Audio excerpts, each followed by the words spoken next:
Hello, those of you who are my early joiners. Just kind of finalizing the things that need to be finalized here. I guess I can go ahead and put out an at everyone.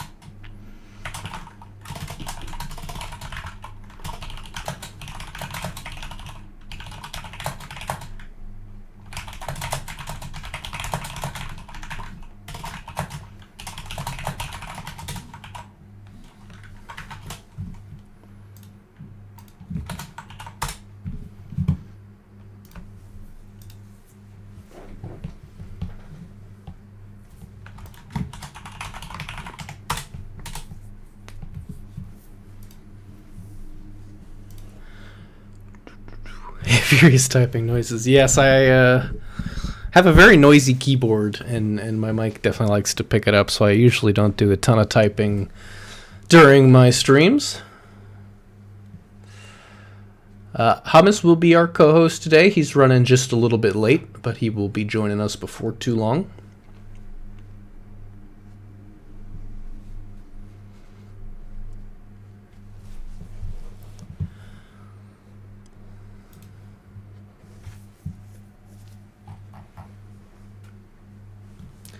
And we're going to have a ton of quick sims to do, so once we start getting the viewer count up just a little bit more, we're going to go ahead and get started without having too much of a delay.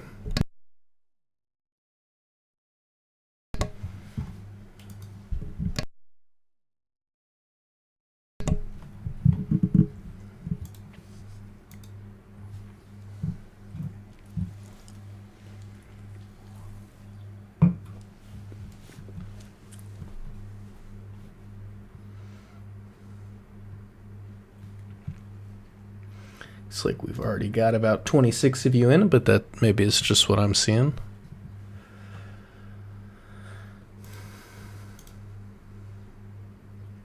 Welcome in, Punk.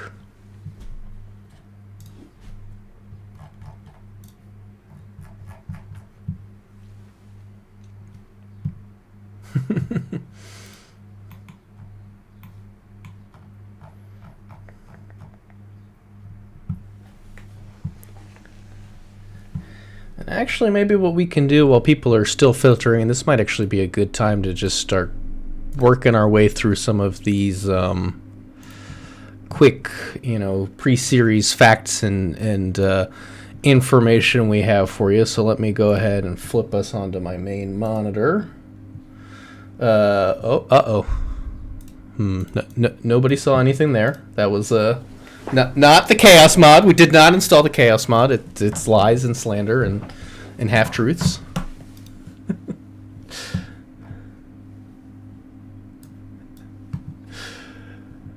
Let's see, where can we start here? I do think there are...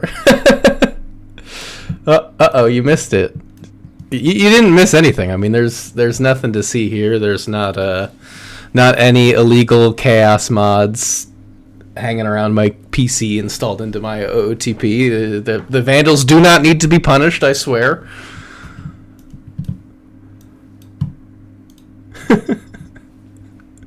Oh shoot, that's a really good call, Enoch. My screen is too big. I knew there was something.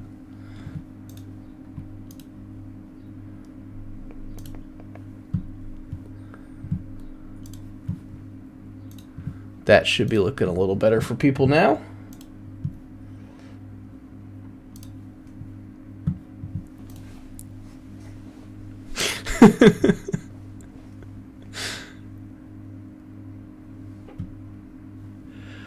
But as I was saying, yeah, so there's no major league, there's no minor league. We can see the upcoming. We got our playoffs starting tomorrow, so we'll go ahead and sim this off day. And we get you to day one of the playoffs. I think while we wait on Hummus, like I said, we'll just start getting into some of these. It looks like the first stats we have for you are the Voyagers Crabs starts. So I'm going to read some of these matchup notes here. Providence won the season series between the two Legends East teams, 7-5. New York was second in both runs scored and runs against, while Providence was third in both categories. In Providence, the series was 3-3, but the Crabs swept the second series played in New York. So look to see if maybe the Crabs can get some more of those away victories.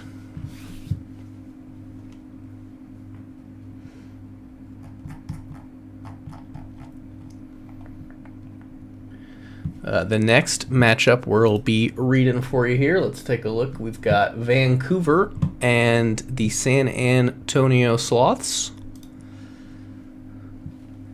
Your matchup notes for this one. These two teams also met 12 times this season, and San Antonio has won 9 of them.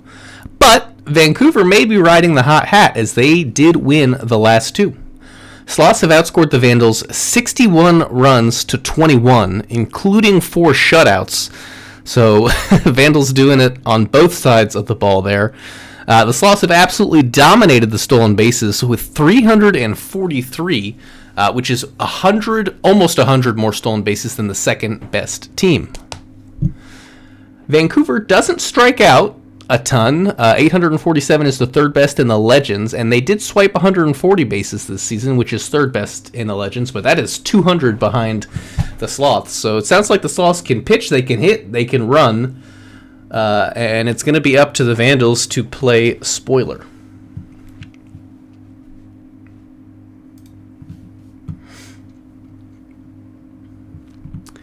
DVS and Nashville.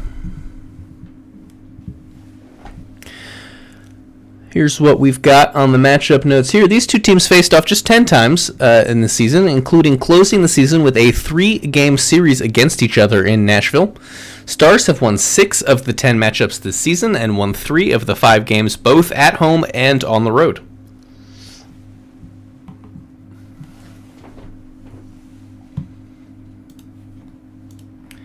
And our final major league matchup today, it's the Cancun Toros taking on the juggernaut Seattle Sea Serpents. It's actually not a video file, it's a text document, and I think when I changed it to the .mod extension, that must just be something Windows recognizes as a video file.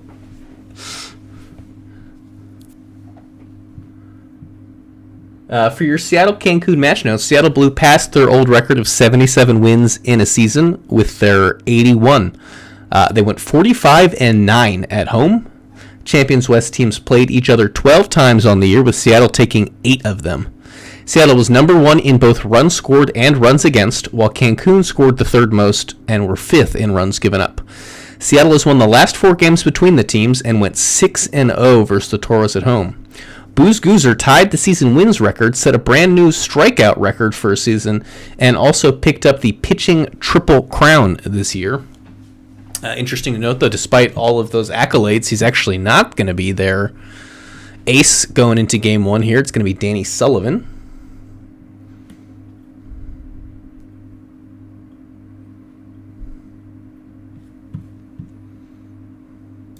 And those are your major league matchups. We're going to cut on down to the minor leagues now, where you see the Kansas City Hepcats are going to open up in Puerto Rico, taking on the Ranas.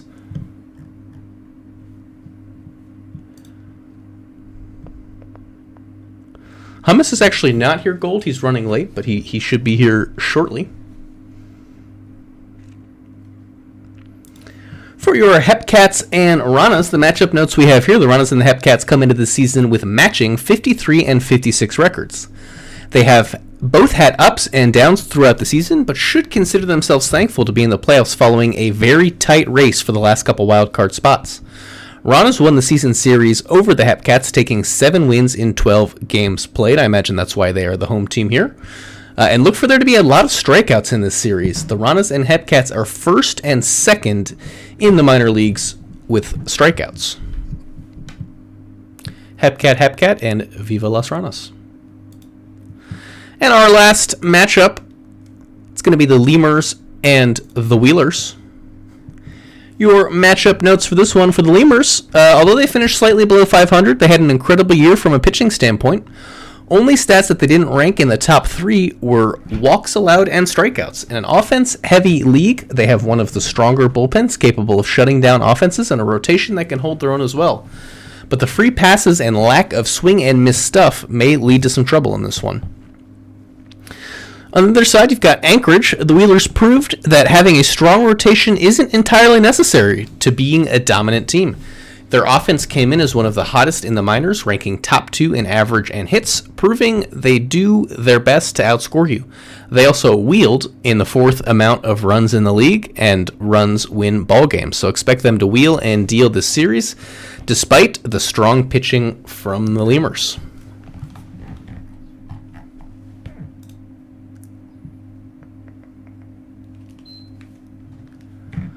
And I think with that, there's no changes that can be made prior to Game 1, so we can probably start cutting through some of these box scores if the people are ready for it. I see we've ballooned from the 20 viewers when I started reading these to just about 60 now, so probably a good spot.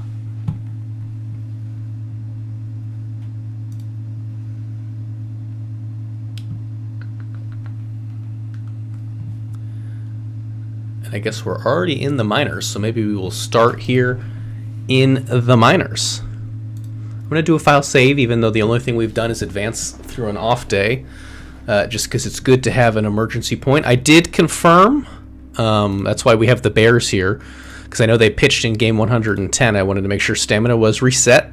You can see here that for a team that just played in game 110, they are all fully rested and fully stamped, so that's a good indication that we were good. I think who did we play in that game 110? It was the Lemurs, right? Battle of the expansion teams, and they too are fully rested, so further confirmation there.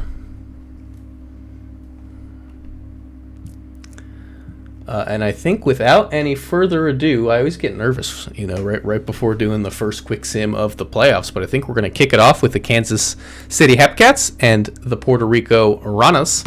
We're going to quick play it, and here we go. Game 1 is going to go to the Hepcats in a decisive victory. Maybe not as decisive as it looks, actually. Scoring 6 runs in the 9th inning, they end this one 8-0, shutting out the Ranas. You can see from our graph here, there was a couple of runs scored in the first, and then, really a pitcher's duel as they went, 17 half innings without any runners coming across, 16 maybe, if I can try and do some maths here. Your stand-up batters in this one, 2 RBIs from Lane, Braun, and Milhouse. For Puerto Rico, a 3-hit day from Sauve, but actually you can see here, not a single extra base hit coming out of the Puerto Rico Ranas, so they're going to need to get that slugging up to maybe get some of those runs across. They did hit 8 times, so it's not like they were totally falling apart there. Your winning pitcher, Bear, he went 6, gave up nothing. Harm got the 3-inning save. You go 3 innings, you get a save regardless of the score. Atwater picking up the loss. 2 earned over 5 is not by any means a bad start. Joey Votto had the big blow-up in the 9th. Pico Bear, your player of the game. Don't feel too bad, Joey Votto. The offense got shut out, so it did not truly matter in the end what happened there. And there's game 1 in the books. Usually Hummus does the exclamation mark series. I'm not sure if someone else has taken that over or if Hummus will get it when he shows up. If that is the case, throw an exclamation mark series in the chat or maybe remind Hummus where we're at. Exclamation mark rigged. We need that command. Next on the docket, Lemurs and Wheelers.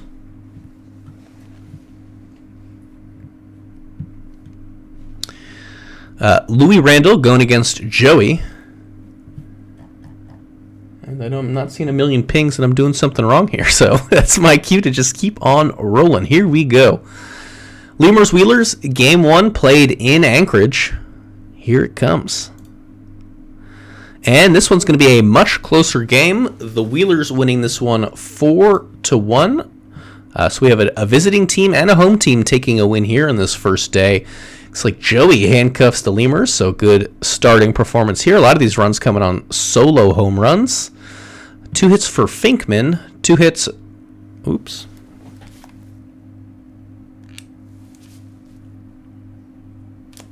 Not sure. My headset just died. Excuse me just one moment.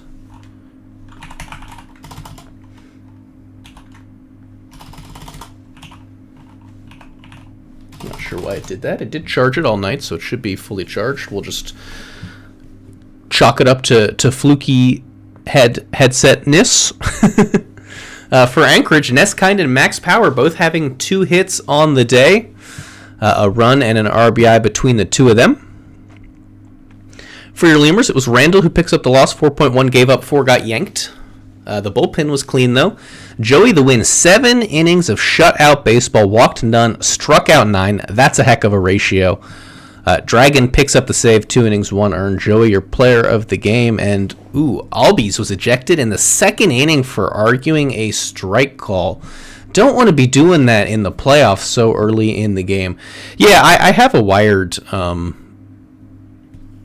headset. Yeah, and the mic is separate, so if the headset acts funny, I can just flip over to the wired headphones, and it won't be a big deal. Go ahead and yeah, let me turn my head off and back on again, see if that helps us out. We're going to do a file save here. And we're going to head up to the major leagues, where we're just going to keep things rolling. Vandals and Sloths, we're just going to go left to right. The Chaos mod will take care of the Chaos for us. Everything else should be pretty straightforward. And Vandals, Sloths, Tosin, Todoroki, series tied at 0, series not tied anymore. As the Vancouver Vandals, the Chaos team themselves, take the win here 7-4, 10 hits to 5. The Sloths had a costly error. Dupp getting a 2-run homer, Sneck with a 2-run triple. Your stand-up for Vancouver, it's got to be the leadoff guy stand-up. 2 hits, 2 runs, 2 RBI, a walk. He had the home run in the 5th inning off Todoroki. For San Antonio, 2 hits, 2 runs, and an RBI for Eshelman, the first baseman. Pitching-wise, Tosin takes the W. 7 innings, 1 earned, 5 walks to 6 strikeouts. Triplet's going to pick up a 1-out, 4-pitch save. Todoroki, the loss, 7 earned over 4.2 is a tough break, and the bullpen was clean. So maybe there's your silver lining for San Antonio. Tosin, your player of the game. Next, we will head from San Antonio. We're going to go east to Providence, where it's a short drive from New York. The Voyagers maybe took the bus.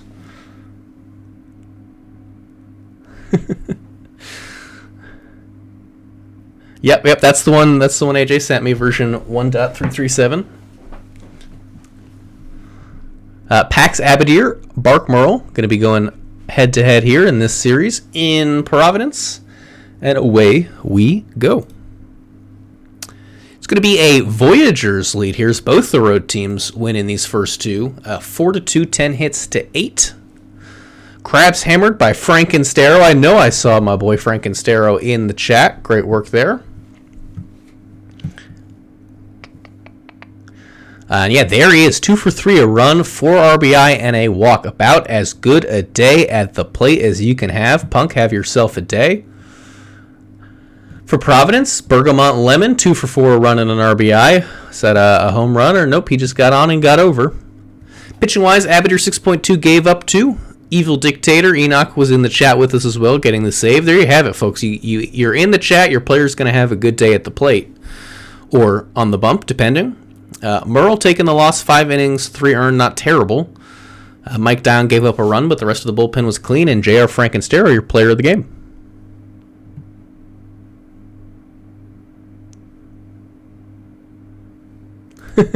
And Colby and Punk on the same page there with the jokes. Next up, we're going to head to Seattle. We're going coast to coast here. Toros from south of the border in Seattle. Michael Knight Ryder for Cancun. Danny Sullivan for Seattle. Series tied at 0. And let's quick play it up. I'm going to do a file save here too. As you see, the Seattle Sea Serpents take care of business at home, 9 runs to 5, 16 hits to 10. Home field advantage. Kripa Krasov Seattle opened divisional series with a W. Bottom of the first, Kripa Krasov had a run-scoring single to get the party going. Had a solo home run, later in the game. And for Cancun, we got to highlight Andy Myth, who went 4 for 5 with 3 RBI and a run. For Seattle, it's that number 3 hitter, and their number 5, really. I mean, both with more than 3 hits. We'll say they combined to go 7 for 9 with 5 RBI and 4 runs. That's a heck of a outing from 2 players there, especially towards the top of the lineup in Kripa Krasov and Malott. Good on them. Michael Knightrider hooked in the second inning. He went 1.2, gave up 7, struck out just 1, gave up 7 on 7, and the bullpen, nobody else got out clean, although not a bad outing from Troy Pressing. Probably saved a couple of arms for Game 2. Danny Sullivan, though, he really not what you're looking for from him either. 5.2, gave up 5, walked 5. He was a little wild, it looks like. But able to keep it close enough that his team could pick him up. Ragnarok a hold. The bullpen for Seattle was clean. Kripa Krasov, your player of the game. And Wallaby Hickams is going to tie the Champions playoff game record for walks with 4 walks. So seeing the ball well there.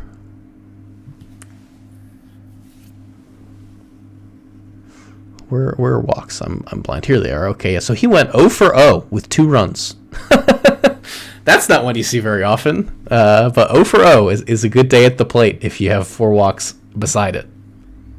Batting 0.00, but on-base percentage is 1,000. So I think the Seattle management will take that. Oh, and he had 4 stolen bases. Thank you, Punk. I completely missed that. Wow, so really a heck of a game. You might even argue that could be a potential player of the game there. Got on basically 4 doubles from 4 walks. Never put the ball in play, but got to second all by himself every at bat. That is a really good outing. And we're going to close things up here with the Death Valley Scorpions and the Nashville Stars. Cantaloupe Crocodile for MVP, Giovanni Sanchez for the home faithful. And away we go. It is going to be the closest game we've had to date. A 3-2 victory, 8 hits to 7 for the Death Valley Scorpions on the road. They take the lead in a low-scoring affair. Said we did enough to win. Channeling my inner dank pods there. If you know, you know. 2 for 4 day with 2 RBIs and a run for the Nashville Stars. A 3 for 4 day with 2 RBI for Jody Quinn. Cantaloupe Crocodile, 2 earned over 4.1. Poe Scott going to pick up the win. In relief and a save for Herbie Farnsworth. It's a couple of current and or former head office members combining to go 4.2 with 0 earned runs in relief for Death Valley. For Nashville, Giovanni Sanchez gives up 3 over 5.2. I apologize to the headphones users. And to spare the headphones users, we'll say the Say A Kid is our player of the game here. Welcome, Hummus. I am in the playoff / World Series channel. I am live there, so you can hop on in whenever you are ready. We just finished our first day here.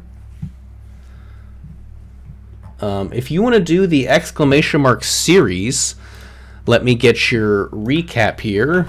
Van over Sauce, SEA over Toro, NYV over Crab, DVS over Star, and then we had Hepcats over PRR and Wheelers over Ronalds. If you want to get that ! series going, unless somebody else is doing it. I did see Dirk Diglett was doing the ! series thing. I didn't know if he was updating it or not, though. We're going to go ahead and we'll do an extra little file save here. We're going to go ahead and finish today up. And we're going to have major and minor league games again. But before we get into these, we are now open for sim changes to all the GMs out there.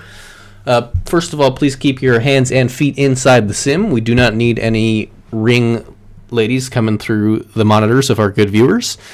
Please at me and Hummus whenever you make a change. And,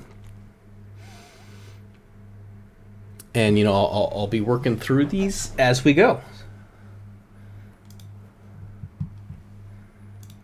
Voyagers have a ping. Stamina check, please. From Enoch, leading the charge of the stamina. Can we get, in the chat, can we get a 1 on the stamina check requests? And here you go, Evil Dictator. You yourself, you're at 69%. Nice. Obviously, Pax Abadir is exhausted. He just went, and it looks like everyone else should be good. I don't think anyone else pitched in that one. But I can double check. Looks like you're good there. So you want Price Stopper 7th and close. Middle Relief. You want Delhi middle. Thank you, normal. whoever was who updated the tracker. Looks like it's good to go for now. I could take over from here. Thanks for having me. Obviously, Plague, you know where I was at. I do. So I appreciate you being flexible with me. Bleep the housing market. That's all I got to say. It's been absolutely stressful. So, yeah. So hopefully we know that things are going to be good going forward. What's up, AU Gold? You said you're going to put your hands outside the car. Are you still okay? Did you make it out okay? I know that that's a really dangerous thing to do especially while you're driving. Yeah. Sorry, I didn't mean to. Let me put the correct date. What's today's date? The 5th. The 5th, yep. Not seeing anything for the Scorpions. For the Crabs, we do have lineup changes and a stamina check, so we'll go ahead to the Crabs. Crabs. I'm looking for the C, and it starts with a P. So you wanted a stamina check. You got Nola, he's at 6% as a starter, 58%. As a reliever, Mike Dion, 62%. Everyone else should be good to go here. You have right-handed pitching lineup changes, so we're going to make those. You got Lemon leading off, Slokening 2nd, Love 3rd, Ruiz 4th, Dordevic 5th, 43 Senior 6th, Johnson 7th, Christus 8th, and Q 9th, so that should be good. Let me know if you wanted to make any changes based on your stamina.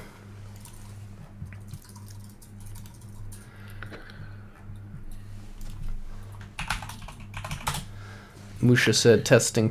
I'm not sure what that means, but test received. AU Gold, shout out to you for using your seatbelt. You are an upstanding member of this community and a role model.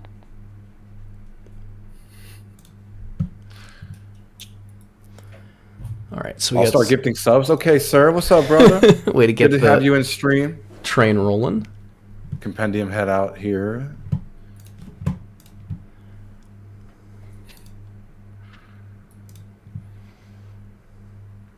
Crump making fun of me in DMs. I'm going to come over to England and do mean things to you, Crunk. Be careful.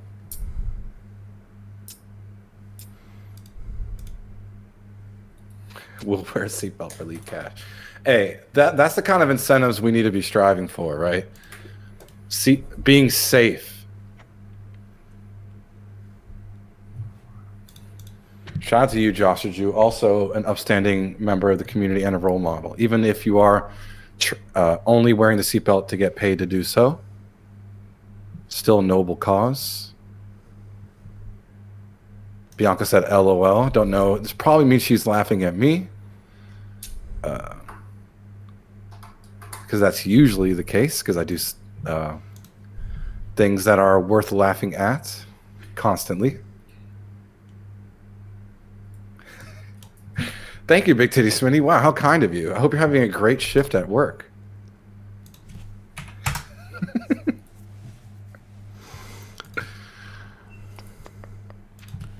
All right, that's for you, Dirk. Should be good on the Toros. Crab circled back around, so we'll head up to Providence. Where we want Diane to middle. Oh God, pose here. All right, guys, I'm out. It was fun. Um, hope y'all have a great rest of your stream. Hey, Poe had a good outing in game one. That's good. Tristan said bye. Yeah, no, college football is going nuts. If you have any kind of remote interest in college football, right now things are going absolutely nuts. The Big Ten and SEC want to form major like super conferences and kind of put all the other conferences to shame by doing that, getting all the best 40 teams, 40 schools in the country, and just combining them into two separate conferences. Yeah. Yeah, yeah. UCLA being in the Big Ten is very strange when they have to travel thousands of miles just to get to the game, their first opponent. Why would you be concerned? The Big 12 brings in more money every year than the Pac-12 Gold. It's going to be great. Our schools, our alma mater is going to be conference foes. It's going to be awesome. We're going to go from friends to enemies very soon. It's going to be great. I can't wait. Mizzou, yeah, they're definitely bottom feeders of the SEC, unfortunately. Yeah, they want a power two now. It's crazy. Go Irish. Okay, Notre Dame fan in chat.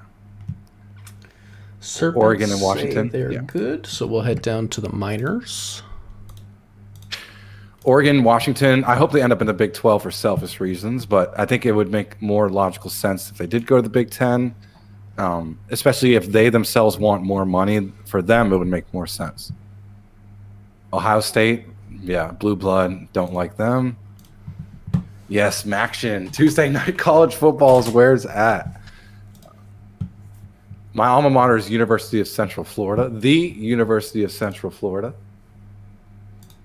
New Big 12 member starting next July, so a year from today, basically, we'll be in the Big 12.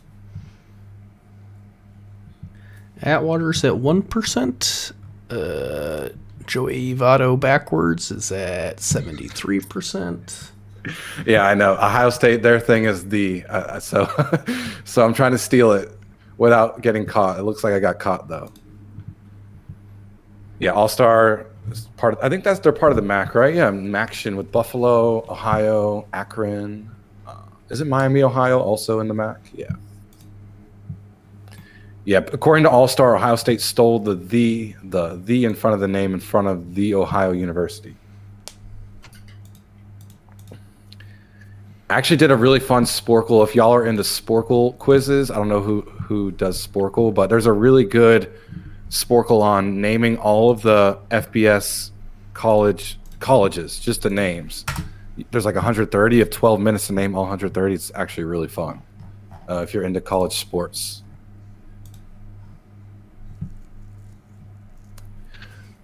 I know, Danny.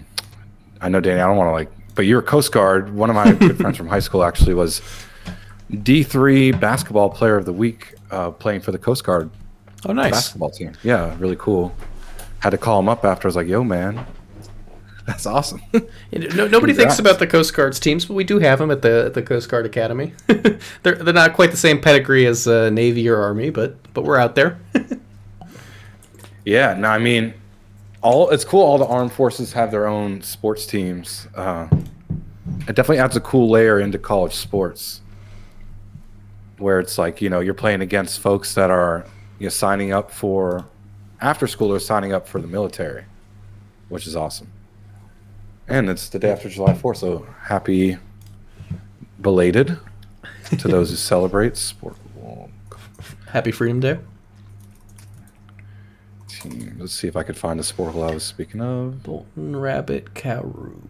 Yeah, I found it. All right. I know Shane asked to link the Sporkle quiz. Remove ads, support Sporkle. Not right now, sorry. I'm a little busy. I think we just got through our sim changes. We'll do a file save. Not seeing any alibis. I think we can get into our game twos here. Let's do it. And I think you're up to bat. So I'll let you take it away here. Here we go. Let me actually stop reading chat then. Here we go. Game 2. We're going to go left to right, I'm assuming. So we are, yep. Here we go. Hepcats Rana's game 2 with one of the members of the Hepcats sitting here. And the Hepcats extend their lead 2-0. Look at this box score. It went to 10, so it was tied after 9. Top of the 10th, the Hepcats had a guy named Braun hit a solo shot against none other than Adov, who's here with us in chat. That's AU Gold. And so the Hepcats come away with a victory. Look at this. Look at that comeback. Wait, I want to go see that one more time.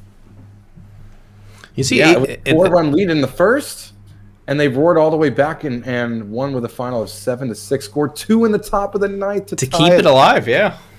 Wow. Well, congrats to the KC. Batters did things, pitchers did things, but most importantly, Hepcats lead 2-0 with one more win to advance, which means we are in elimination game territory. Everyone on the Hepcats got a hit. Amazing. And almost everyone on the Ranas also got a hit. 3 RBI for Hayes for the Ranas, and 3 RBI for Millhouse for the Hepcats. Ferguson walked, so everybody in the game, and so did Hooper. So everyone in the game at least reached base. Wow. Exciting game. Would have been fun to watch. We're going to go to the pitching now. Let's see. Fakir with the hold, Adov with the loss and blown save. Garfield got the win. Williams got the save. Hayes is your player of the game. And that I'll update the tracker while you're doing the next game. Oh, someone already did. Cool. Sounds good. Thanks for doing. We're automating my work. We got game 2 here, Lemurs and Wheelers. Williams versus Toussaint. Anchorage has the series lead 1-0, and let's see if that changes. It does. We're in double elimination territory here as the Wheelers take the first 2 games, winning this one 4-2, 6 hits apiece.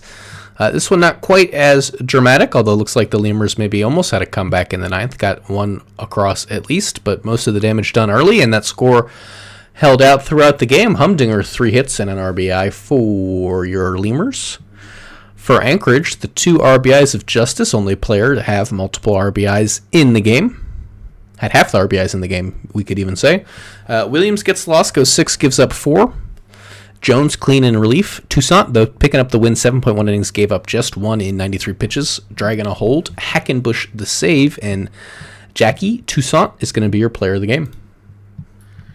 Well, that's kind of exciting. Already in an elimination game territory for both the minor league matchups. The thing is, Poe, this is the most series. Poe's like, why is it taking so long? This is the most series in one night you'll get all playoffs. And for those of you keeping track of the chaos at home, we are so far on pace to have all reverse sweeps and have to stream like 40 games. Let's go game 2, Vandals, Sloths. I'll take this one. See if one of these 2 teams.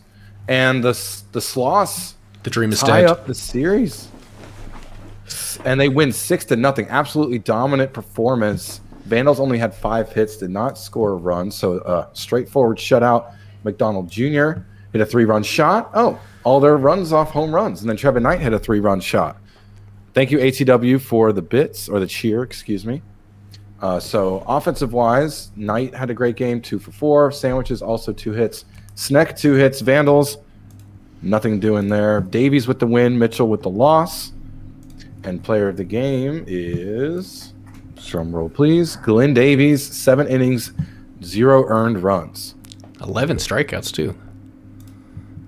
What a game for Davies. Absolutely. That's why he's got the number 1 spot of the day. We'll see if that holds up as we head to Providence for game 2. Big Rig Tig O'Sullivan taking on Dasani Voss. It's 1-0 in New York's favor. And now it is tied at 1 as the Providence Crabs, excuse me as I do a quick file save here, as the Providence Crabs take a 5-3 victory. They did get out hit, but it did not stop them from getting the win. For your batters, multi-games from Riverboat and Frankenstero. Have yourself a series, Frankenstero. I mean, I know we're only 2 games in, but he was player of the game in game 1, hitting .571 here through 2. But not enough to get the win. We'll look over at the Providence bats. A 3-walk day for Love, a 3 RBI day for Dordevic, and Krustis at the bottom doing work. For your pitching, O'Sullivan started, no decision. King George III going to take the loss in the blown save, give up 3 in 1 inning of work.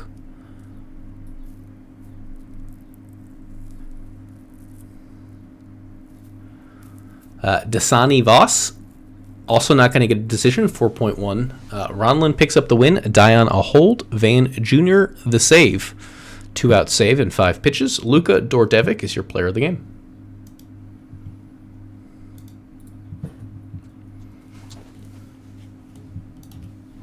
Got a message from Rabbit. Yeah, I see it. That's why, if you heard me pausing there for a moment. We have some time before we have to deal with that. But we will deal with that before we get to the next sim. Of course, something. Always something.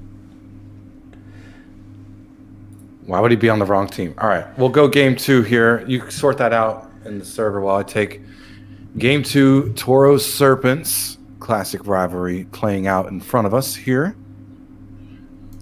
And the Toros tie up the series. They win 9-2. Rogers with a 2-run shot. Kalian with a 2-run shot. Slaseko with a solo shot. Lots of home runs in this game. Dominant win for the Toros. Everyone got involved. Everyone got a hit. Almost everyone got an RBI as well for Cancun. Seattle on the other side, 2 hits for Mellett. But the big day was Rogers, 3 for 4, 2 RBI. Wow. And Hulkenvettel as well, the 2 GMs. We'll go down to the pitching. Benson with the win, Goozer with the loss. Steve Rogers, as mentioned, is your player of the game. So here we go. Tied match. Both series, all 3 series tied so far. Let's see if Star Scorpions can make it even, all 4. And yes, the reverse sweep nightmare has been subsided with these tied up series. I'm not sure what Rabbit is talking about. He is on the Kansas City roster.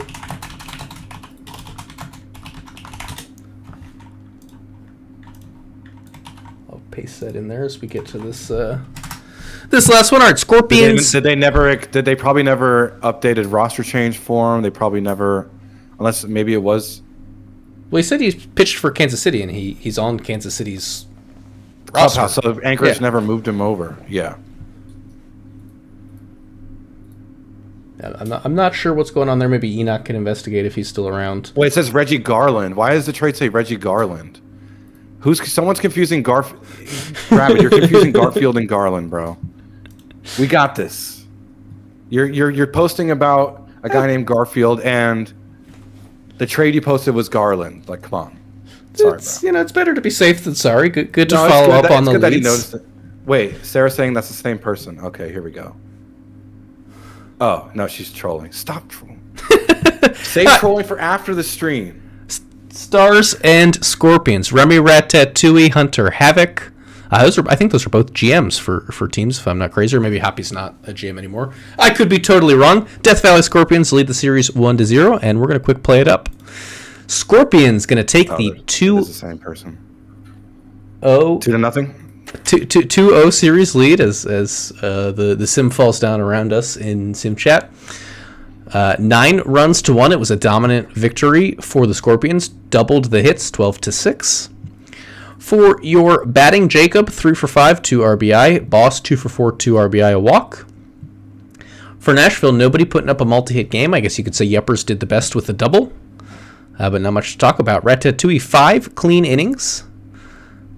And picks up the win. Havoc, 4 earned, over 5.2, takes the loss.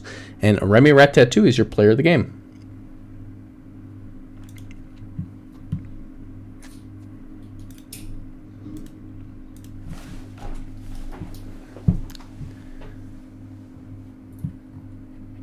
And I think we're going to need Enoch before we get too into tomorrow. I mean, what were lineup cards updated? Were roster change thread updated?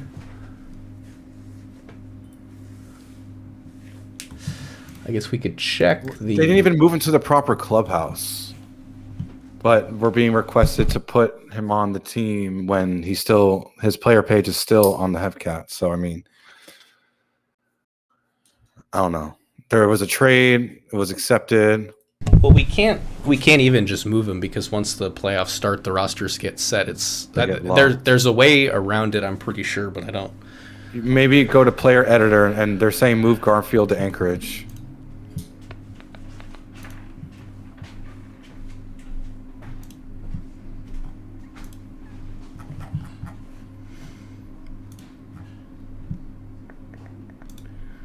Where are we saying this? Okay, Enoch says move Garfield to Anchorage. Okie dokie. Isn't the team that receives the player supposed to move the player? They're saying put him on reserve.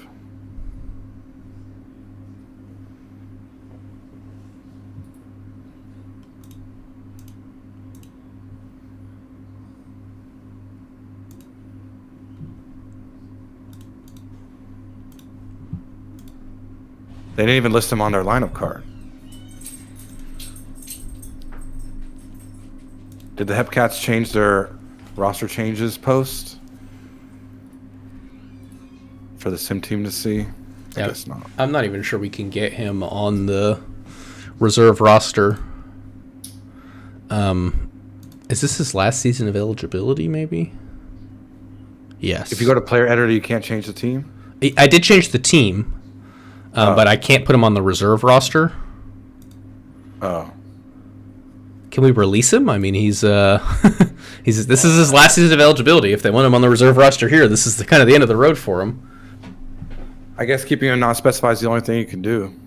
Either that or you release him. Yeah, okay. Let me see if it lets me release him or maybe retire him. See what Enoch says. Yeah, just move him to free agent, I guess. So long. He should be now. Yeah, no team.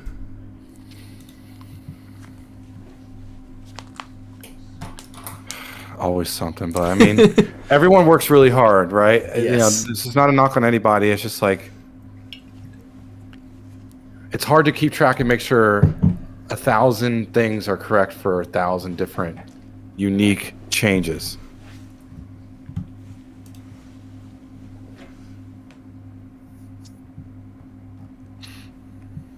This will be sorted out at some point. Yes, I guess Sarah wasn't trolling because I didn't scroll down the thread. Sarah didn't see that it was a typo. I just saw the first post and was like, "Wait a minute." To be fair, I think if you assume Sarah's trolling at any given point in time, you're going to be right more than you're wrong. Right. But I think we can kind of move back into playoff mode here. Let's get it. We have another slew of changes, so I'll let Hummus entertain chat like he does so well. Thank you. I heard the Hepcats are cheating. Not really. Really, what it comes down to, when you make a trade, it's up to the other team to grab them off the roster. Now, I need to see some things in the clubhouse to confirm some things, but realistically, this is too hard to detect right now. You know, minor league HO has to do their own investigation. This is outside of my jurisdiction. Therefore, I'm not obligated to have a stance on the scenario.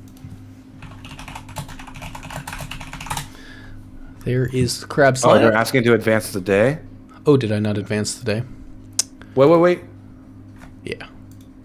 I did not. So we'll advance today. That was just the lineup change, so the lineup change was happening either way.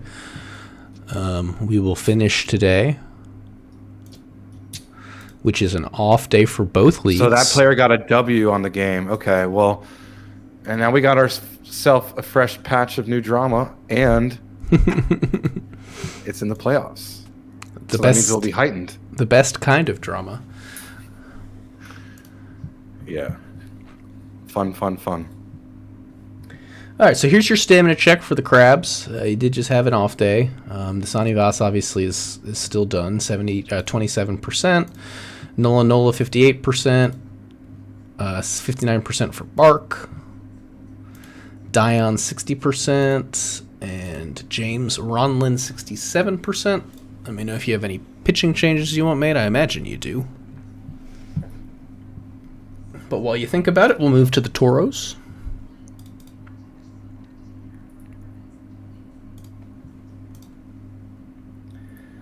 Troy pressing, middle relief, use more often, high leverage.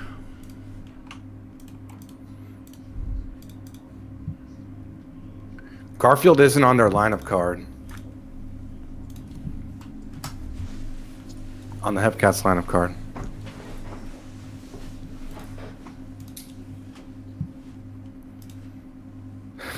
Link Rabbit 100%. Put him at use exclusively. release every other pitcher.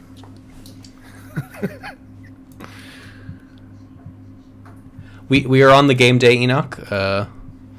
Games are about to happen.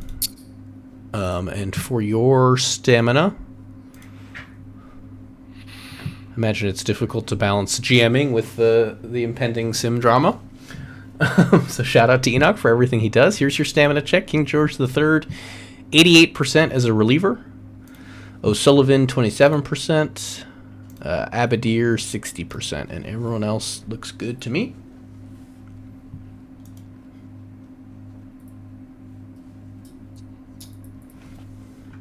Just in case he's wrapped up in drama, I'm actually going to take a snip. Oh, you see it? Yes. Okay. He's with us. He's ready. Shame on me for assuming he wouldn't be. We're going stopper, 8th and close high leverage.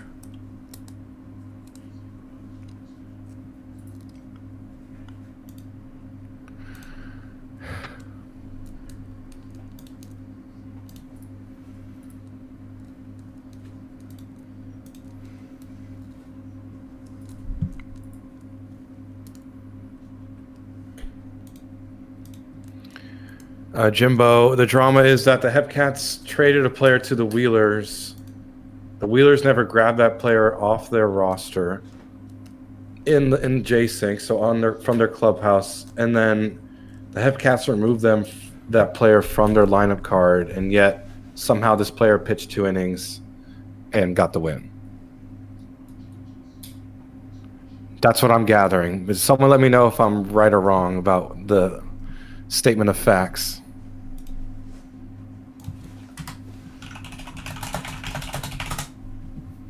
Reset the league. Perfect. Season 1, here we come. Your new head office member, folks. Jimbo suggesting we reset the league. Danny B's minor league ZR record at second base was obliterated this season, so I'm all in favor of just nuking it. I guess that because I don't see roster changes as a thing in the minors. I know in the majors there's like a roster changes like area of the management side of J-Sync, and I don't see that for the minors. But then again, I don't spend much time in their side of J-Sync anyway. So now you just put it in red at the top of your lineup card. You'd say move this player from this team to our team, and then you'd put them under your pitchers. So the Wheelers were supposed to update their lineup card saying we're adding this player to our roster and correct, moving him into our bullpen, but they never added them to their lineup card, is what it sounds like, or else the sim team would have done it. Because you edit the same post, I mean, it's totally possible they put it and it got missed, or maybe they forgot to put it in red and then they updated again and deleted it. There's no history of once it's been edited. I am checking. This should be good for the Crabs. Dion, none specified. Did you want him on a void high leverage? You just have none specified there. But Papa Freddy, middle use less. And Pal Van. All right, so he did want him on a void. But shout out to the two other people looking at the minor league office of J-Sync. You know who you are. Creepy.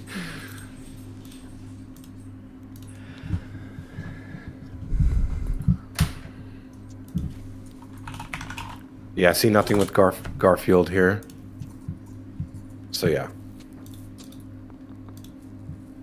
The Wheelers never added him. Because he's not even on their lineup card. So you would think by now it would move from red to just normal. Yeah. On the lineup card. Yeah. Most likely. Rodriguez and Yates back to high leverage on secondary option. So there's Yates.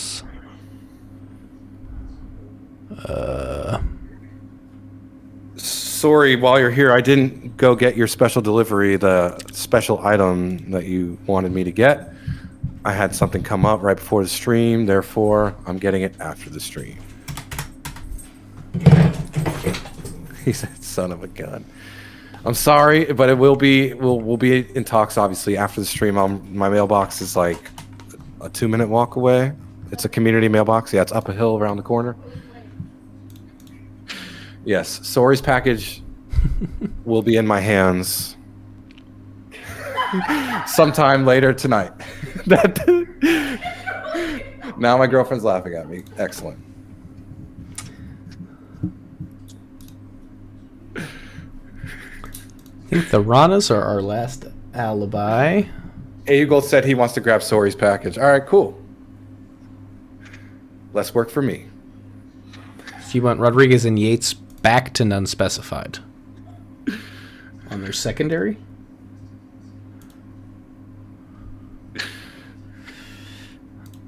So how's that look? Oh, just for got it.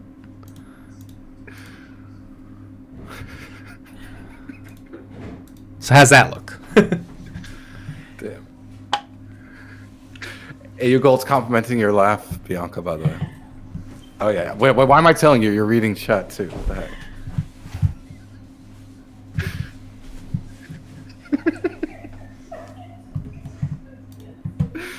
Lord. All right, I think that was our last alibi. I didn't see any crazy calls over the drama, so I assume we're carrying on. Yeah, we're good. Literally, yeah. And if everything is copacetic. Carrying on, we got to figure out how we want to do this because there are elimination they're asking games. For, yeah, I agree with Sori. Quick sim Might as well before quick stream. sim. That's what I was thinking. Wait, and then turn off BNN for No, sorry. This is why, because we have to watch Stars Scorpions. Wait, but we have to watch. It's the same sim day for the minors, though, right? So we have to turn off BNN anyway. Well, we could do BNN off these two games and then on this game, or we could just quick sim these through right now. Oh, I see. Yep, that's actually smart. Keep BNN off for those two, or show the Star Scorpions first, and keep. No, we can't. No, you can't do that. That's not an option. Yeah. So yeah, no. It's always better to have the games on the background live. It's more exciting than to just get it all at once. To smack you in the face. It's better to kind of draw it out. So that's a good idea. Let's watch these two games, BNN off, and then turn on BNN for the Star Scorpions so the other three can happen in the background. It is already off because of the game 109 shenanigans. Yep, BNN is already off. Good, excellent. Changes are done. How do you want to split this? Do you want to do what the new age of going? Oh yeah, that's how we did it the other day. Like offense to offense.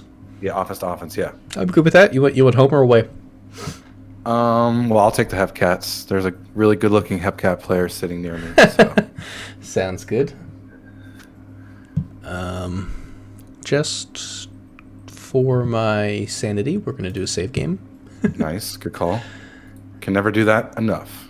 That's right. And then we do have some quick stats. We'll give you a couple. We're going to make them quick, one way or another. Excellent. Puerto Rico, Hatsu Karu coming into the playoffs, swinging a hot bat, .435 average with 3 home runs in their last 6 games. And for Kansas City, Pico Bears coming into the series, pitching lights out with a 2.25 ERA in September. How's that for quick? Perfect. Well, we need a prediction, but it probably will be a 9th inning bet so we can get the game started. Shane, mod team, I know you're our bookie, Shane, so calling you out. Let's get a prediction going. We're going to get the game started, so might as well do like a 9th inning bet to be safe. Let's get it. We're getting it.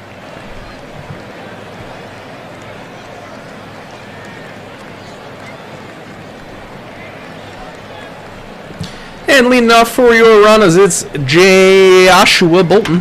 I never was going to say James. And that's laced into the gap. Bounced off the top of that center field wall for an easy lead-off double. Runners already in business here. Here's Skeeter Rabbit on the ground to short. Looks the runner back. Makes the play at first. Now it's up to Karu, but first we've got a fumble bumble. As that's a passed ball. Karu now going to hit an RBI single into left field. And the score is already 1-0. Next up, it's going to be Alfred Delia with the strikeout. And with 2 outs, that will end the inning on the Sove ground out. I do want to see sound. Yeah, the sound is deafening. Can we just do like third? Oh, wow. A lot of money being wagered in this quick ninth inning bet. Folks are trying to get a come up, and an easy way to do that is just don't lose prediction bets, which means you shouldn't be like me. So don't follow me. That's why I enjoy doing the prediction. That means I won't lose money because I can't bet.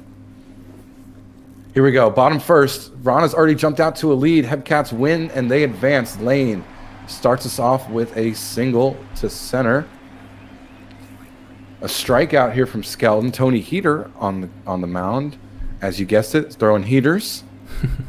That's a pop out. Shortstop went out to left field for it. And a grounder to short. Easy out at second.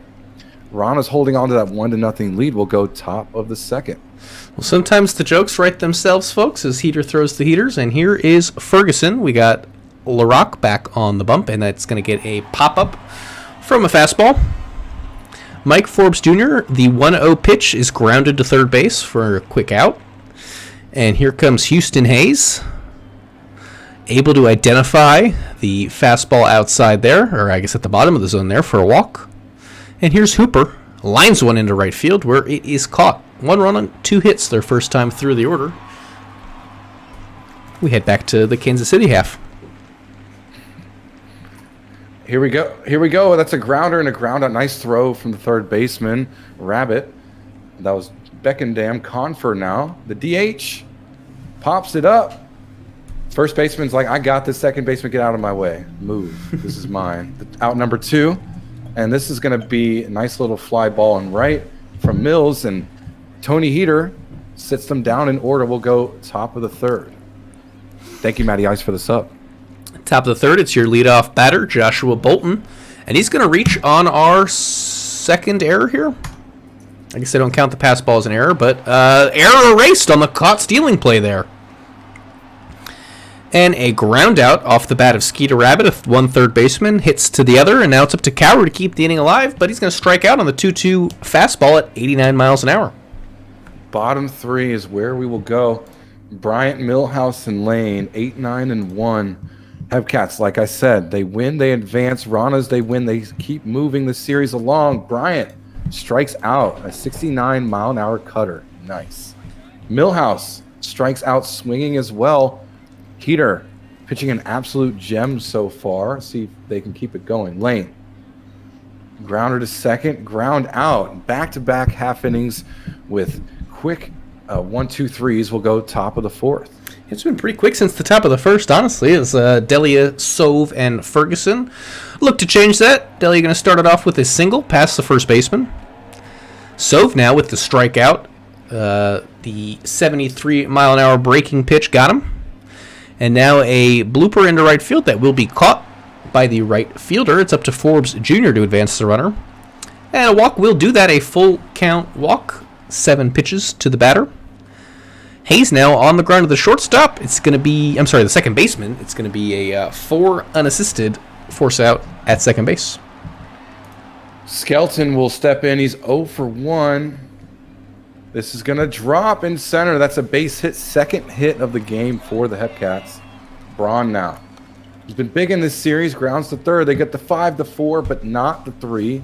So 1 out, 1 on for Lenny Longpipe. And this one's deep in right field.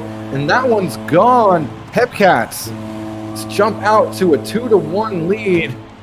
That was huge. 401 feet of straight power by Lenny Longpipe, and the Hepcats now lead 2-1, and they're inching closer to an advancement in the playoffs. It's a strikeout from Beckendam. Confer, 2 out, nobody on. And this was going to fly up to left center, and that's going to be the third and final out. But Lenny Longpipe has given his team a 2-1 lead. Will go top of the 5th. Yeah, the Runners have some work to do all of a sudden. Here comes Hopper. He's going to hop his way down to first base on the 4-pitch walk. Bolton now going to bolt one down to the first baseman, and not able to turn 2 there are the Hepcats as they trade the runners, and this one looks like it's going to be out of here. It is! A line drive home run to right field off of a circle changeup. It's 417 feet off the bat of Skeeter Rabbit. And that Hepcat lead did not last long. Nope. Here comes Karu. Maybe has some energy after watching that one. Grounds out, though. 3-1 pitch to Alfred. Going to take a walk. And here's Sove, the 2-0. Sent into the left field corner, where it is handled by Beckendam, and the side is retired. Not a silly rabbit. A good rabbit. Hitting a big home run. Mills with a strikeout. Hepcats find themselves down 1 again, but they actually have runs this time. Maybe that's some good momentum for their offense. Bryant reaches on an infield single using that speed, that classic Hepcat speed. There's a walk from Millhouse, so we got action, folks. Stay peeled. There we go. Lane with a single up the middle, and we got juices based for Skelton. 1 for 2, and they walk in the tying run. Skelton held up the swing on the 3-0 count, and it's tied 3-3. Braun, the hot hitter, that's up the middle. That's a single. 1 run will score. 2nd run coming across and is safe. Hepcats lead 5-3. Dugouts going nuts right now. What a big inning so far for KC. Double steal. Got him. And they got him. What a throw from Hayes. And that's going to be the 2nd out of the inning. But this one's going to drop for Long Pipe, who's already been a hero so far. Let's see what Beckendam can do. That's going to be a slow roller pitcher. Picks it up, makes the throw, gets the out. But the Hepcats respond with 3 runs of their own. They lead 5-3. We'll go top of the 6th. Last time the Hepcats scored a pair, the Ranos put it on the board in the next half inning. We'll see if they can rally here with 3 runs of their own. Ferguson grounds out to start, strikes out, Forbes Jr. grounding out to follow, and now it'll take a big 2-out rally. Walk is a good way to do that, a 4-pitch walk for Hayes. Larock is out of the game. Now it's definitely not Kevin Choate, who induces a ground out of Hooper, and the side is retired. They leave 1 stranded. This game's been really fun. If you like exciting baseball, strikeout for Confer for out number 1. That was a full count strikeout. Clutch pitching by Odov, trying to redeem himself for his bad playoff ERA. There's a ground out from Mills. 2 outs now is a 0-2. Beautiful work by Odov. Bryant, that's a nice single. Ripped it to opposite field to left and hit it hard. Millhouse, and that's a walk. So 2 runners on now. Pitching change. Juan Rodriguez, Zach Lane now. It's having a beautiful game. That's going to be a grounder to second. They get the out at first. Hepcats still lead 5-3, but we'll go top of the 7. Braun with a chance to respond. Hepcats offense still looks like it's clicking, even though they don't score anything there. We'll see if the Ranas can do something similar, as that's into the right field corner. Rounding first base hard, charging for second, sliding in safely. Leadoff double from Bolton. Skeeter Rabbit had the 2-run home run. Let's see what he can do here. The right-handed batter swings, and this one is just off of first base into foul territory for an out. It's up to Kauru now, but they'll have a stolen base. It looks like he was safe. The tag's in time. They got him. Excuse me. And a very costly attempted steal, because he would have scored on that from second base. Instead, he's out, caught stealing, and no run comes there. With the strikeout, they'll leave Kauru stranded after a single. Costly caught stealing. Yeah, great defense and pitching by the Hepcats in that inning. Skelton, see if they can respond with some good batting. That's going to be a pop out for out number 1. Braun rips one past the shortstop. That's a single. It's off the full count, an 89-mile-an-hour fastball. A 5-4 grounder, but that's it. So 2 out, 1 on for Beckendam. And an easy grounder to short, and they get the out at second. We'll go top of the 8th. Ranas haven't scored since the 5th. Let's see if they change that here in the 8th. Yeah, 6 outs to go, 2 runs to get. At least 2 runs to get. Sove going to start things off with a double, but with a single. Last time they started it with a double and left him stranded. We'll see if they can get that runner over here. Ferguson strikeout, not going to do it. Forbes Jr., this is a big flyout, but it should stay in the yard. It does, and now it's up to Hayes. That's on the ground to third, and a good throw gets him. Getting the leadoff runners on, but not getting them over. Hello, Jabs. Good evening. The Hepcats fans in the crowd, you see a few of them there. You can see the brooms. They're hoping they can use them here, and that's going to be a single and a wild pitch. Confer now on second base. Mills The runner on second. Nice pitch by Fokker to get him swinging. 98-mile-an-hour fastball. Bryant. This is going to be a fly ball and right. Off the 1-2. Runner advances to third. Here we go. Millhouse. Can they bring the runner home?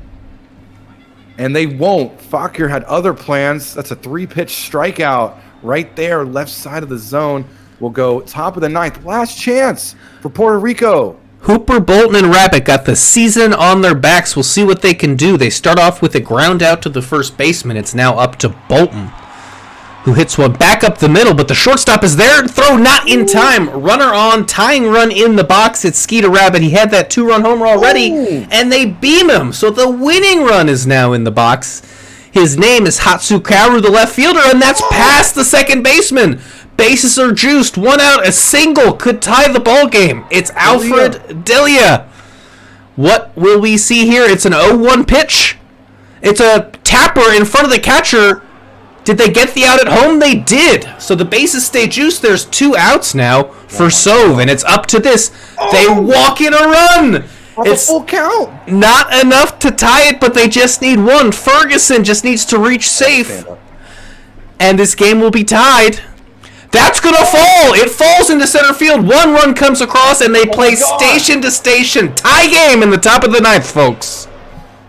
Here comes Forbes Jr., the shortstop. Can they keep the 2-out rally going? This is a fly ball into center field, and it's caught. So we'll go to the bottom of the ninth where the Hepcats have an opportunity to walk it off, and they're going to need to because the offense is hot, hot, hot for the Ranas right now. What a half inning. One of the best I've seen in a while.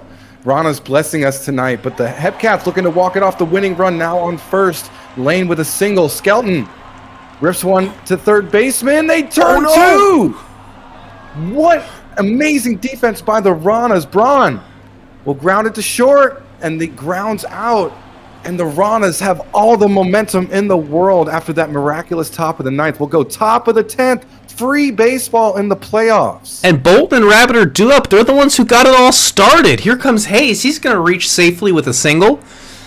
Now for Hooper, batting 100 in the series, but won't be remembered for that if he can get a hit here. No, there's a double play. Another defense is coming alive here late in the game as Bolton now skies one to center, and it ends up being a 1-2-3 inning, despite a runner reaching.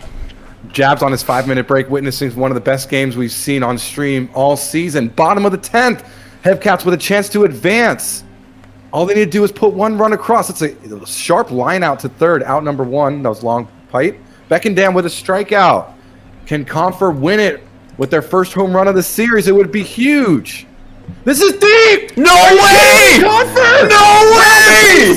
They're partying in downtown Kansas City, and the Hepcats advance to the Final Four. Confer, with their only home run in the series, does it with a walk-off against the Ranas. Are you kidding me? You absolutely summoned that. I mean, your words to his bat, and that was gone. Oh my God. That was one of the coolest experiences of my Simly career, being able to call that. Congratulations to Kansas City. Absolute heartbreak for the Ranas. Just the twists and turns, the emotions of tying it up, and then minutes later losing it. What a season for Puerto Rico. And oh my God, the Hepcats sweep the Ranas. They did it in the most dramatic fashion possible in the bottom of the 10th. And was not expecting that. Every time I say they haven't hit a home run yet, they don't hit a home run. So, of course, Confer hits their first homer of the series, and it was the biggest one of the season for the Hepcats. Biggest home run by far was that one to win it and just advance, survive and advance. And that's his lone RBI, and it's the only one that matters. Yeah, well, great games from both teams here. Amazing, absolute beautiful game for us to witness. 1984 with the win, Fokker with the loss. The Rake started for the Hepcats, went 5 2/3, 3 earned, is your player of the game. Thanks for joining us on your break, Jabs. Hope you enjoy the rest of your work night. But holy crap. All right, well, the bar's been set, folks. If y'all's teams don't have games like this, going to be disappointed. That was absolutely incredible. Oh, We can And only series hope. MVP, Matthew Braun. Congratulations, Matthew Braun. Wow. I'd say give it to Con for the heroics and the fireworks, but obviously Braun played much better throughout the entirety of the series. It's hitting 400, slugging 800, 2 home runs, 5 RBIs. It's a heck of a series. New copy pasta. Wake up, babe. New pasta in chat. She's like, oh my god. Well, we got another game here, folks. I paid out the prediction. The over did hit more than at least 1 run scored in the 9th. At least. Yeah. More than that, for sure. Wow. Well, we got a couple more games to show in this sim day. This one is the last one for the minor league setup. And no, it hasn't been updated. Let me go ahead and do that. You could break down the matchup.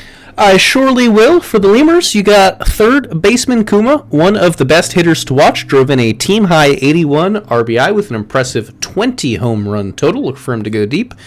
And let's look at center fielder Brady for the Lemurs, another hitter to keep an eye on. He's scored 59 times against right-handed pitchers and has an on-base percentage of .352, which Anchorage has plenty of. Speaking of Anchorage, first baseman Neskine has been interesting to watch this season, leading the Wheelers in stolen base and getting on base at a .409 clip. Expect Kine to make an impact with the bat and on the base paths. Also want to shout out Max Power, providing the support behind Kine in the top of the order, and despite only having 10 home runs, which the name would not suggest, he has still slugged an impressive .450, showing the bat is definitely one to fear. So look for Power to maybe keep the ball in the yard, but go for extra bases. Want to apologize to Sarah for accusing her of trolling earlier. Definitely wasn't cool of me to do. She was trying to help. I just got thrown off by the typo and thought that I was getting trolled. So I want to go ahead and throw Sarah under the bus for trolling. Sarah is a troll, and I will not be apologizing. Yeah, nah. I mean, just thrown off by the typo didn't mean to do that. Prediction is live, by the way. Over under 17.5 hits. Oh, there is a prediction. Cool, excellent.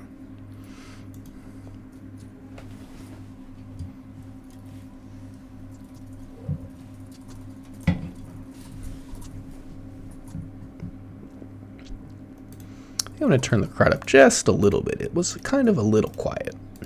We'll find that sweet spot. Yeah, no, there is no sweet spots either. The way OTP works, especially when you're streaming for whatever reason, like it's either too loud or too quiet. Well, so it's different depending on the stadium attendance, and that's all set up in the file. So some stadiums will always be way quieter than others, so it is really hard to find that sweet spot. Do people still have their COVID crowds? I think the Swifties do, for sure. I'm not sure about other teams. Of course the Swifties do. That's actually pretty funny. But the prediction is just about up. It's moving. Over 2 million wagered so far. In Twitch chat, I made a comment earlier tonight that I guess went out that I am deeply ashamed of. If I've hurt anyone out there, I can't tell you how much I say from the bottom of my heart. I'm so very, very sorry. I pride myself and think of myself as a man of faith, as there's a deep drive in the left field by long pipe, and that'll be a home run, and that'll make it a 6-5 ball game, and the Hepcats win the series. Yeah, the Chaos Stream is very much dead with one series already in the books. True. I'm going to have to reach out to AJ about what went on with the Chaos mod there. This is explicitly not what I requested. And I think we can get into this one. You got a preference here? I guess we could flip home and away, so I'll take away, you could take home. Sounds good. Away we go. Yeah, but there's no reverse sweeps unless of course, this is a reverse sweep series, but no major series except for Star Scorpions, actually. But I digress. Neskine with a ground out to start us off here. Top of the first. Let's see if this game can live up to the last one we just saw. Fly ball shallow right. Caught for out number 2. That was Max Power, Attica Online. And Dipper looking for their first hit this series will walk. It's good enough. Justice now with 1 on, 2 out. And that's gonna drop for a base hit. So 2 out. 2 on, and that's going to be a single for Flood. Will the runner come across? They will. Uh-oh! What a throw from Hartman Jr. Probably not the best decision to send the runner regardless. Beautiful defense by the Lemurs. Will go bottom of the first. I like testing the arm early. Maybe now they buckle down a little bit, although I guess this is the third game of the series, as there's a deep drive to center field by Ayadelli. Should stay in the yard, though, shy of the warning track. Here's Humdinger, the designated hitter, hitting .375 from the left side of the plate, and will take a 4-pitch walk, IDs the slider, and does not go. Next up, Kuma hit a moonshot to center field, pretty much right where the center fielder was camped. And they'll keep that center fielder busy as Finkman, the hot hitter, flies out the same way. We are now in the top of the second. Here we go. Wheelers will bring up Alligator. That's a fly ball on the left. That's a fly out. Toman. Oh, this is deep in left, and that is gone. That ball had no chance. 394 feet. Bring out the tape measure here to silence the crowd in Lowellville, and it's a 1-0 lead for Anchorage. Now Calavera. Oops. Sorry, I clicked something by accident. Ground out for Calavera, and Ziz will take a walk. Kind with 1 on, 2 out, and they get the fielder's choice out at second, and that will end the top of the second.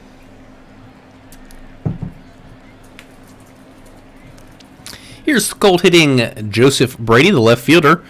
Grounds it right back to the pitcher, fields his position well for the first out. Here's Albies. If you remember in Game 1, he was ejected in the second inning for arguing a strike call. Take a 4-pitch walk here, though, so nothing to argue about that. Big Noof coming back, though, with a strikeout of Hartman Jr. Now there's 2 outs, runner on first, and back-to-back strikeouts of Hartman Jr. and Frank keep that runner stranded at first. We'll go top of the third. Max Power, Attica online with a strikeout. Dipper, with 1 out, nobody on, will drop a single in center field. Justice with 1 out, 1 on, 4-6, but not the 3. So we'll bring up Flood, who drops a single in right field. Runner moving the third will be there easily. So Mr. Alligator will fly 1 up, and that's going to be caught by the shortstop. That will be the 3rd out. We'll go bottom third. Louisville still scoreless. Still scoreless, down just 1 run. A chance to make it up, as some of these hitters will now be seeing Big New for the second time, and Ayadelli and Humdinger following the Mustang ground out to third. Ayadelli hitting 1-1-1 on the series. Is probably happy to take a 4-pitch walk there. Get on for Humdinger, who sends 1 up. It's kind of a moonshot there, handled by the right fielder. Center fielder had time to get over there to back him up. And now we'll wait on the stolen base attempt, and he's safe. Slow throw from the catcher. Lets the runner reach. And now Kuma's going to sky 1 into center, where it will be handled. So the runner's stranded on second base, and we're headed to the top of the 4th. Here we go, top 4. Toman, fly ball, right field, caught for out number 1. Calavera, right center, caught for out number 2. Ziz, with a ground out to end the top of the 4th. We'll go bottom 4th. Wheelers still lead 1-0. Yes, they do, as this has been a real pitcher's duel here in Lemurland. Here comes Finkman, the catcher. He's going to take a walk, 4-pitch walk. I feel like all the walks have been 4-pitch walks. Joseph Brady, it's actually going to be a passed ball. No, a wild pitch that advances Finkman to second. And then a ground out, probably a potential double play ball, so the wild pitch looming large already.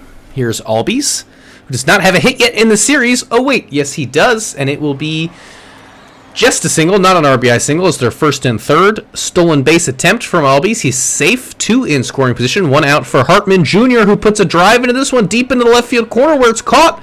Both runners tagging, both runners safe. So it'll be a sac fly for Hartman Jr. to tie the ball game. And now it's up to Frank with 2 outs, right to the second baseman. He makes an easy play, and the side is retired. Tie ball game now. Lemurs offense is come alive here. We'll go top of the 5th. Strikeout for out number 1. This game is kind of already panning out to be pretty good. Tied here in game 3. Max Power 0 for 2, and that's their first hit of the game.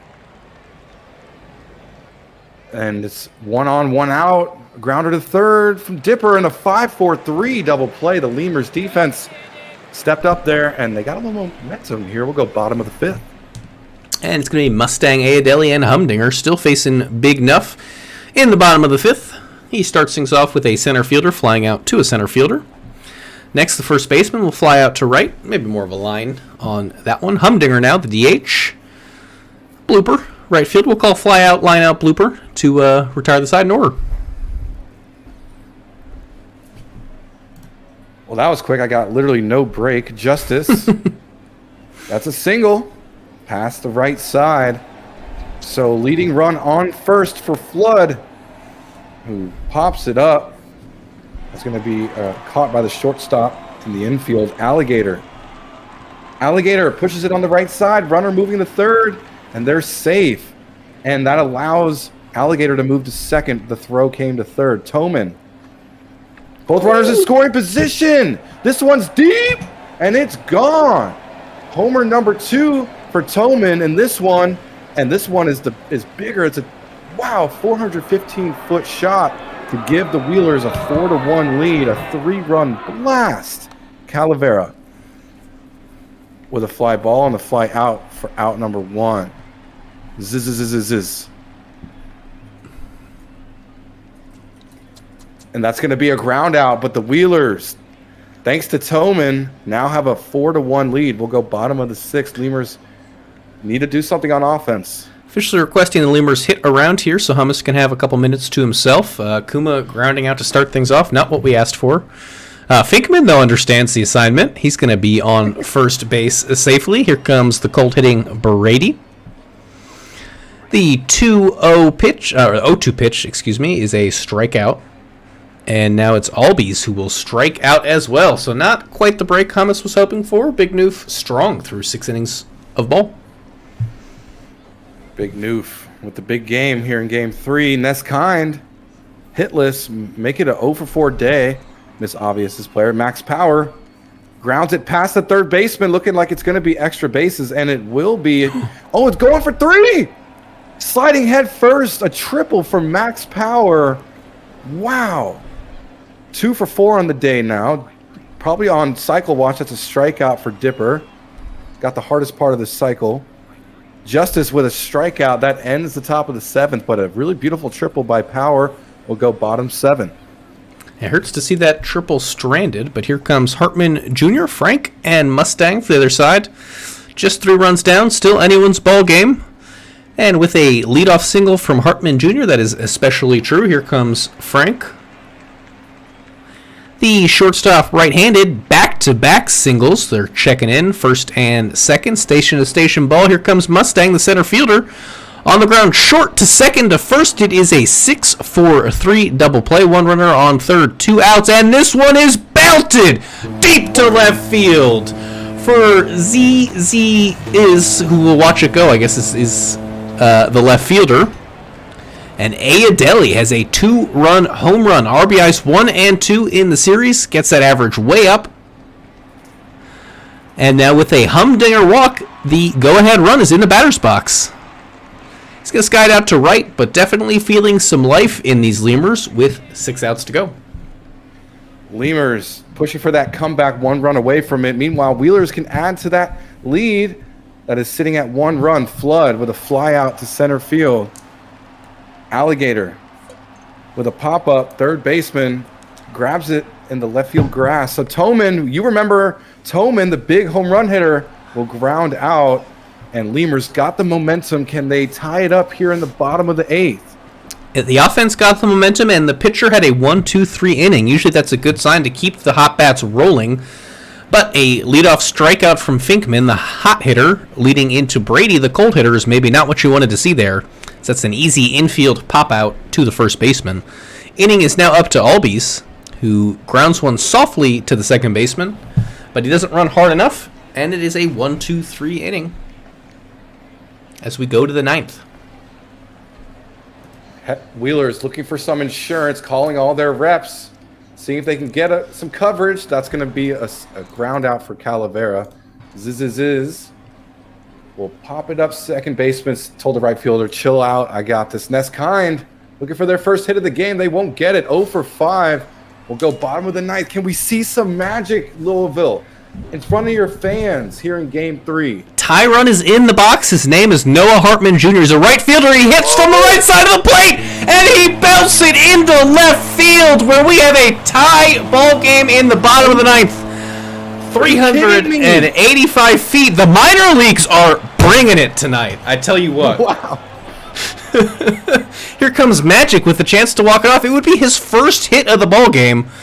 He's going to take a 4-pitch walk instead. Who needs a hit when you can take a walk, says Luka Magic. Here comes Mustang. He's going to bunt to move the runner over.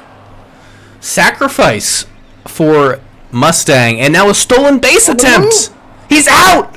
A costly stolen base attempt as now the bases are empty for Ayadelli, who grounds it to the pitcher, and we're headed to extras again!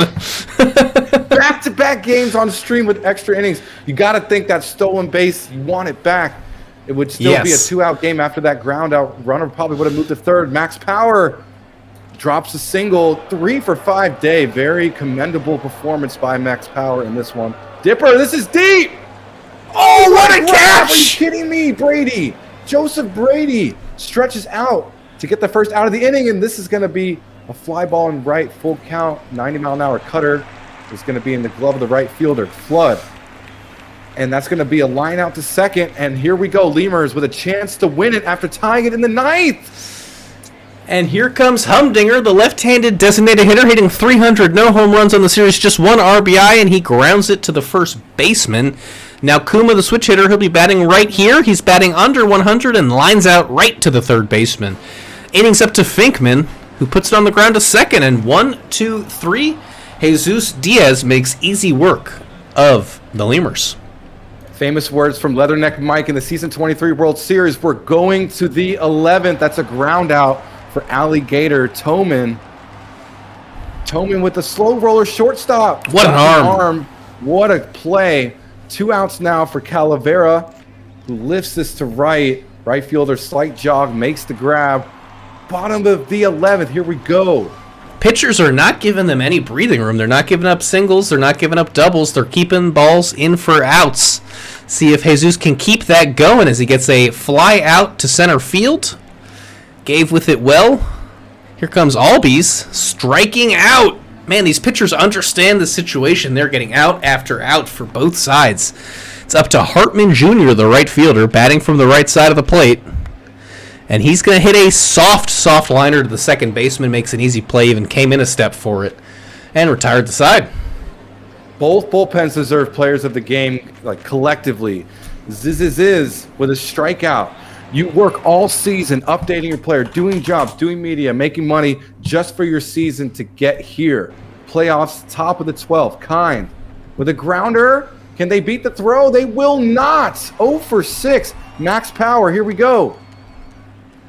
Fly ball caught in left. We're going to the bottom of the 12th in Game 3. It's 1:16 a.m. Season is on the line for these Lemurs. I can't imagine they go down quietly here. Here's Magic with a leadoff out. Anderson, the pinch hitter.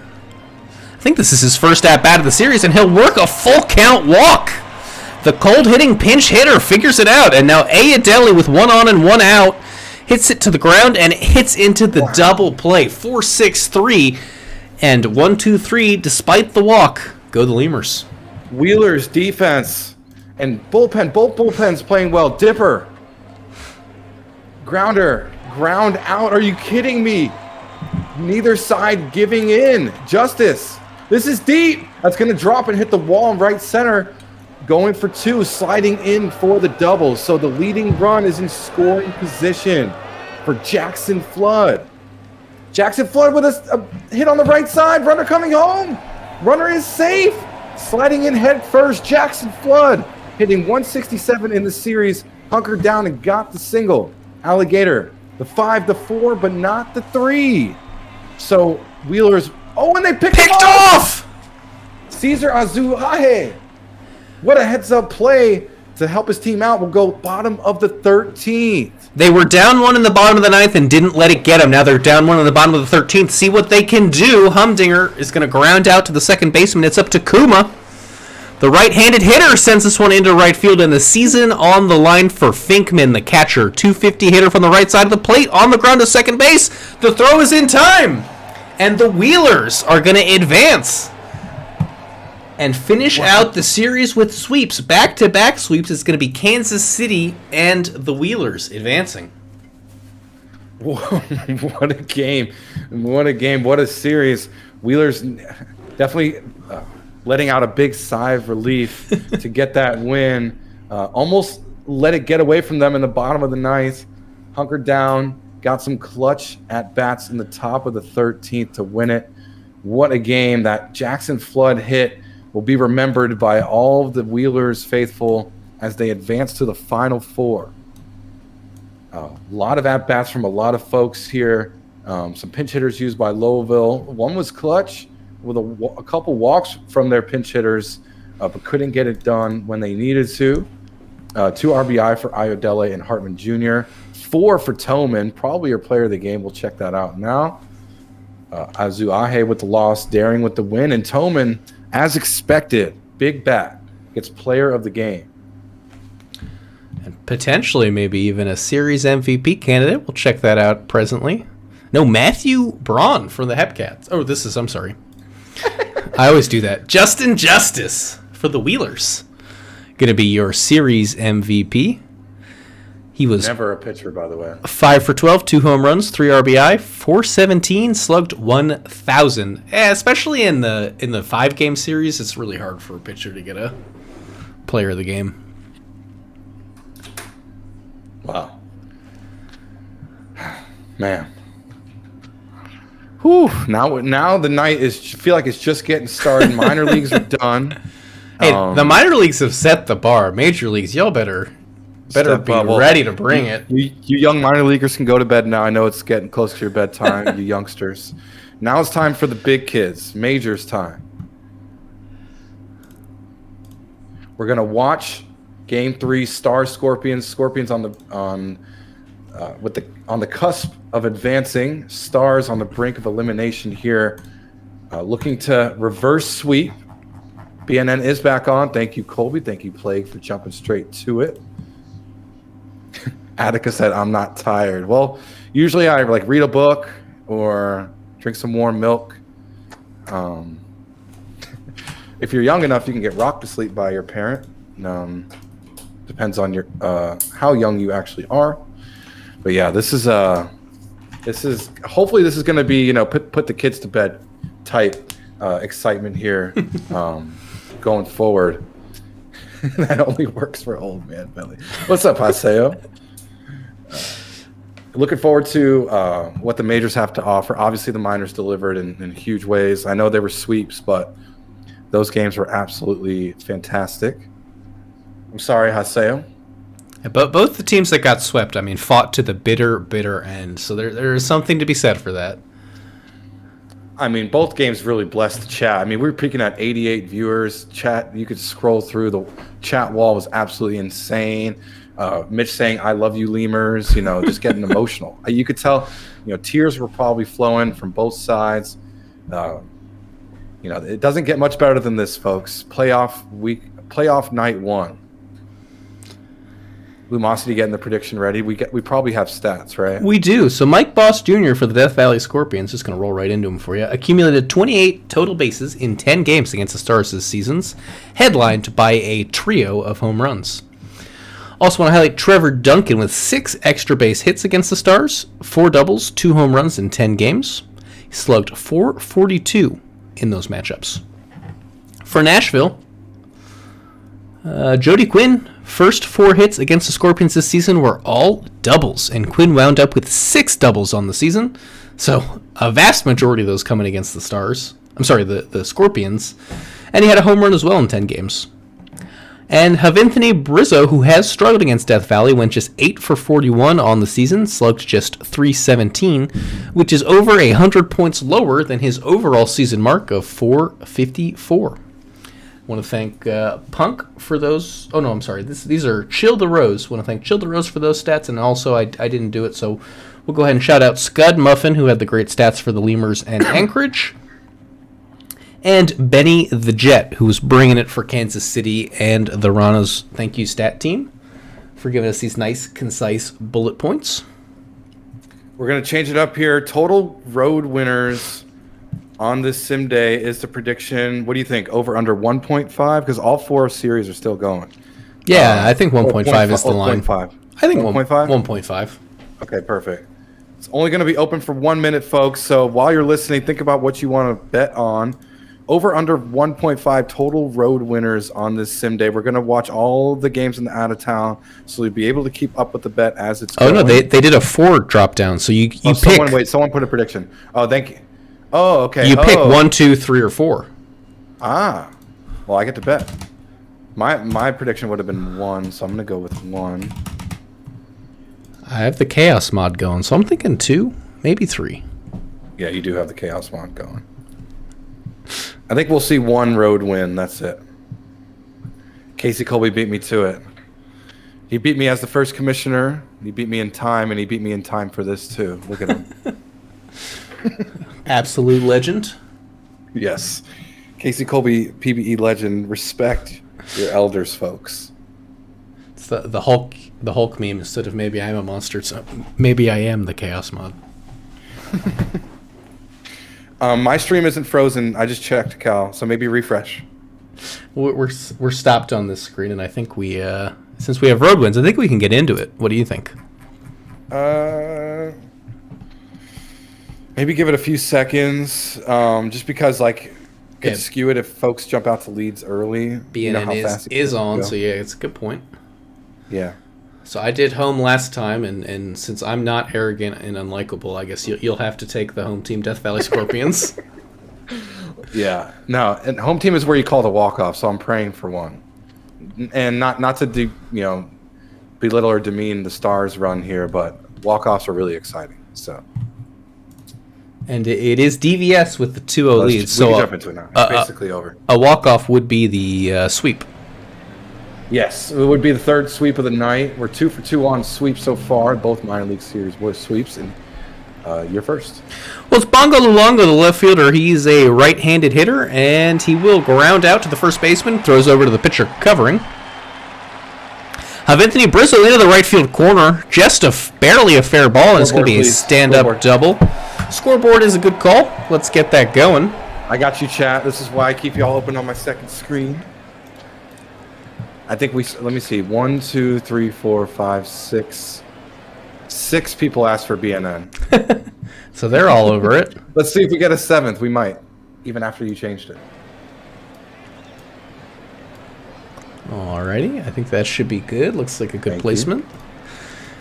And Yuppers with a runner in scoring position takes the walk. The Stars opt to the Scorpions opt to set up the double play, and it's up to Escalito. Wild pitch though.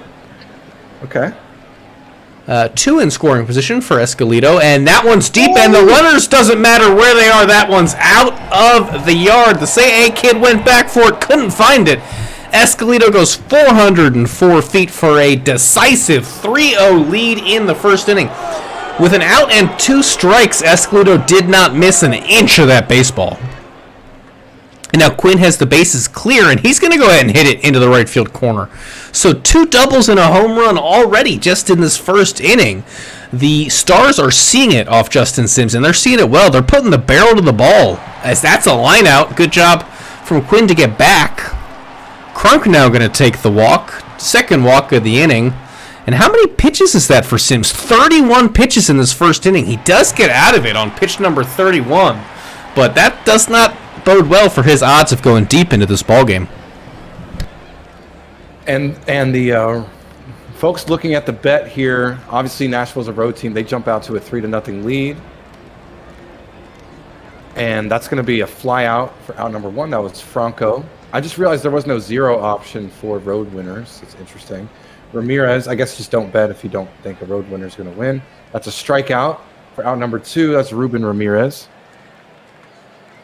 And this is going to drop in left field. First hit of the game. So no more perfect game. No more no-hitter for Glenn Allen Nixon, Boss Jr. Oh, and the pitch out. Beautiful heads-up play by Glenn Allen Nixon and their catcher, Yuppers, will go top of the second. And we're going to go to Billy Nelson in the top of the second. He's going to strike out swinging. So 3 runs on 3 hits the first time through the order for your Nashville Stars. Bongo Luongo now going to check in with a single into right field. Here comes Anthony Barizzo.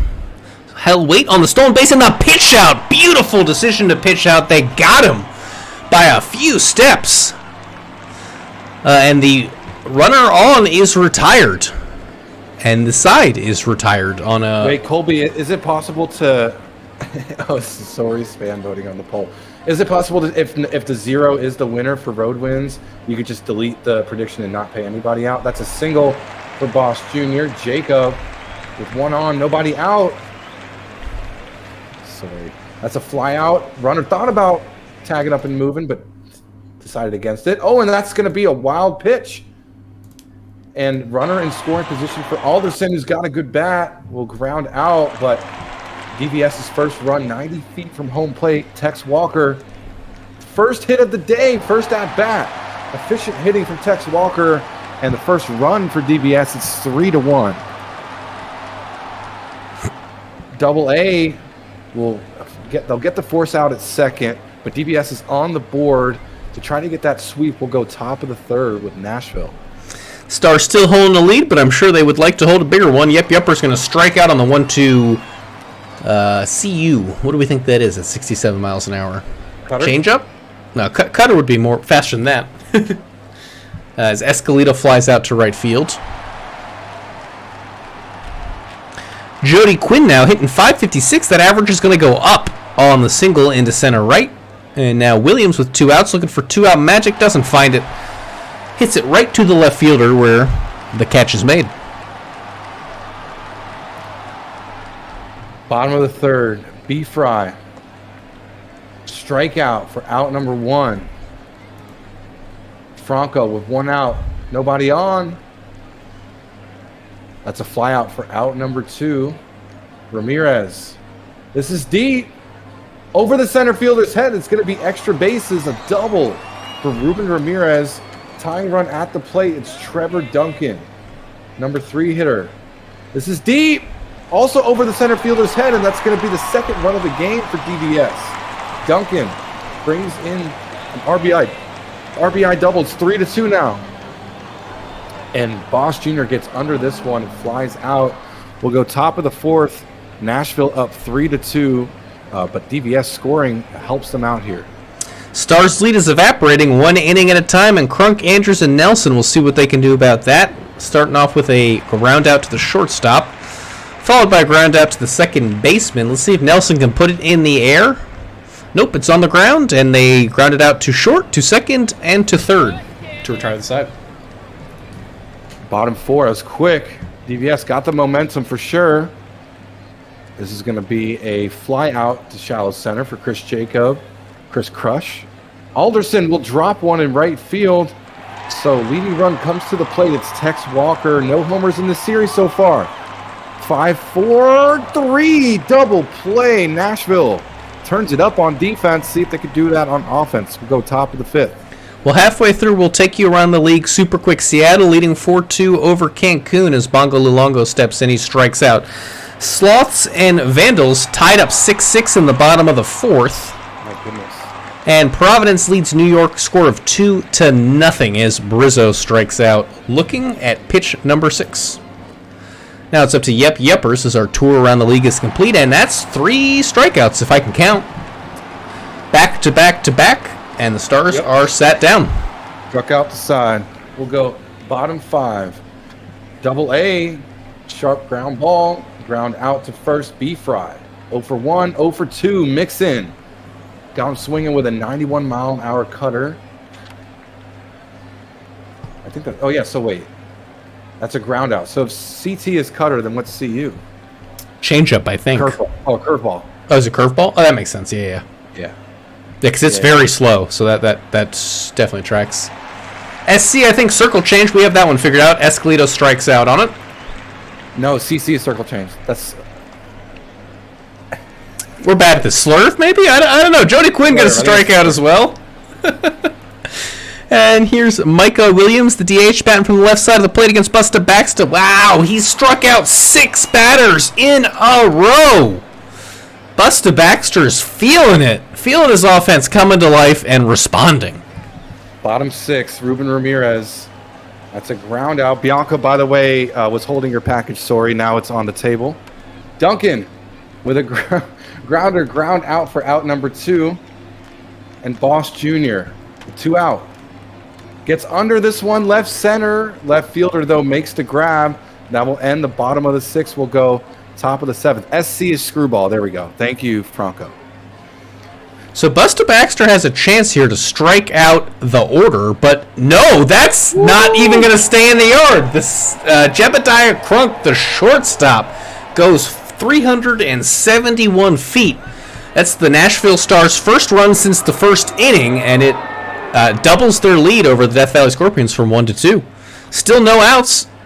3 balls, 0 strikes, and he loses. Hayden Andrews issues him the free pass and then gets him out on the pickoff. Is that the second pickoff we've seen? Absolutely insane as Nelson lines out to right field, and now Bongo Lulongo, with the bases cleared, the last hope for the Stars in the 7th inning, is going to lace one into the gap for a stand-up double.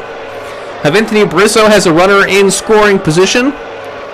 He has a full count, and he strikes out to strand that runner at second. But they do get one on the home run.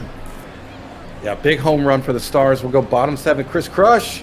This is deep, but lined out to center. Alderson, 1 for 2.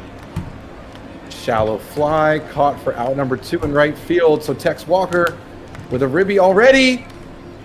Gets under this one, but not far enough. That's going to be a 1-2-3 inning for Glenn Allen. Mixon will go top of the 8th. And we're going to jaunt you around the league again. The Sloths winning 11-6 over the Vandals as Yuppers strikes out. 3-1 in New York. Providence is winning. Escalito now going to take a walk. Seattle holds a narrow lead over Cancun 4-3. And 1 on, 1 out for Quinn. He will strike out looking. Michael Williams, the last hope in the 8th, grounds it to the pitcher, and he makes the play. So they strand one. No one scoring. It's the bottom of the 8th, and the Scorpions are running out of time. Bottom 8, here we go. Double A, B. Fry, and Franco. They need to score 2 to tie it. That's going to be a fly out for out number 1. If they win, they advance to the final 4. It's a strikeout for B. Fry. So 2 out, nobody on for the cold. Very frozen hitter. Wonder Franco hitting .083 in the series. That helps. That's in the good gap on the left center side. And that's a standing double for Franco. Ramirez, tying run at the plate. Gets under this, but it's going to be caught for the 3rd and final out of the 8th. Last chance for Nashville to add some insurance here in the top of the 9th. Well, the next 4 hitters for the Death Valley Scorpions are all hitting 300 or above, so a insurance run here would be wonderful. Crunk and a strikeout, though. Hayden Andrews on the ground to first. It'll be a 3 unassisted on the ground out. And now Nelson with the strikeout. These are the hitters you want up if you're Death Valley, all over 300, like I said. We'll see what they can do, if they can match the minor league energy we've seen so far. Will there be more magic on stream? There's a fly ball from Duncan. That's out number 1. Clock is ticking on the sweep. Here, Boss Jr. sharply hit, but grounds out to first. Jacob, last chance for DBS. Will walk. So tying run approaches home plate. Alderson has no homers in this series. And this is deep. Got under it. But caught at the warning track in Nashville. Keeps their season alive by winning here in Game 3, forcing the series to go to 2-1. And they're right back in it. A valiant effort. Both teams Stars, though. Their offense came through clutch in the first, scoring those early 3 runs and held on to that lead throughout. Big games. A big game from Escalito, obviously there, as I mentioned, 2 for 4 for Lulongo. and 2 hits for Duncan on the other side.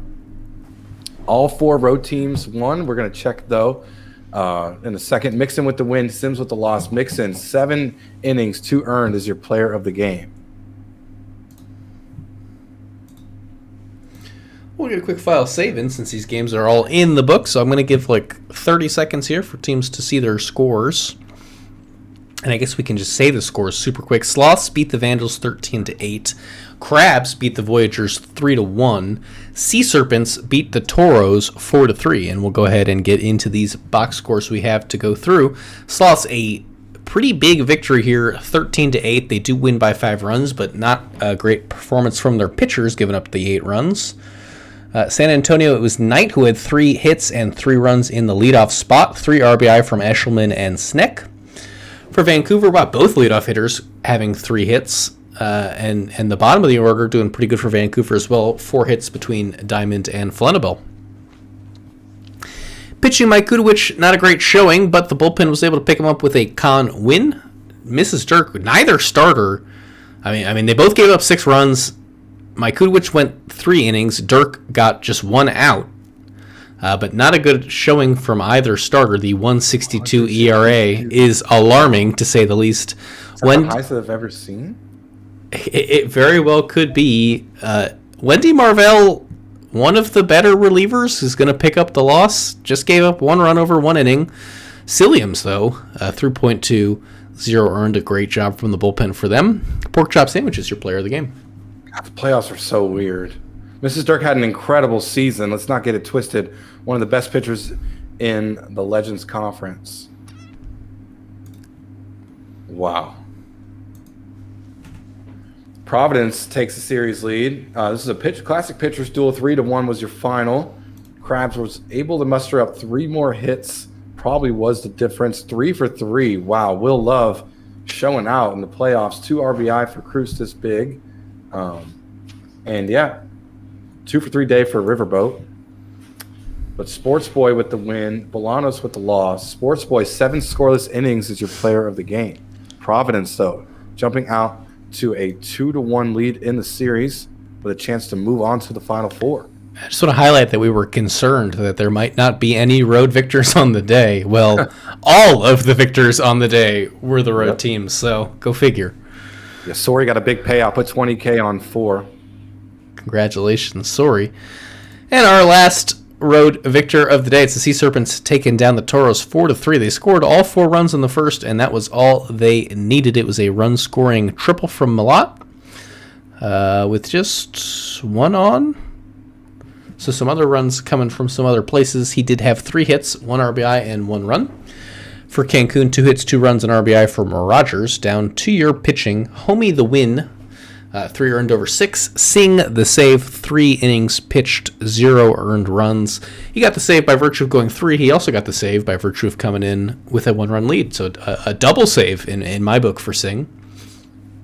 Staying alive, staying alive. Staying alive, staying alive. Sorry, Rabbit referenced that song earlier, and I couldn't help myself. Well, you just got our stream muted, so thanks, Hummus. for 5 seconds. Oh, how will we survive? Gonna demonetize the PBE here. No, not the money that we don't really spend. No, we don't. We are talking charity though, so stay tuned. By the way, there's smart moves being made. Yeah. Wright takes the loss. The rest of the Cancun bullpen was clean. Straight gas homie, your player of the game, and that will do it for this day in the PBE. The minors are done. The majors are just getting started. As what is it? Every majors game now is going to be a live one. Every majors game is live with the 2-1 BNN off. Yep. So we'll finish the day up. On fun of the sun. At least 4 more games to watch tonight. Praying for your sake and our sake. It's not too many more than that. The PGs are going to take all our money. No, not our lowly bank account. I'm going to take us through our lineups here, our sim changes. Yeah, Josh is asking for DBS first. Probably going last since we just saw you, but I respect the request. We respect it. We deny it. Rabid violently requesting Voyager stamina check, even though he's on the stars. DG said, either show me first or show me last.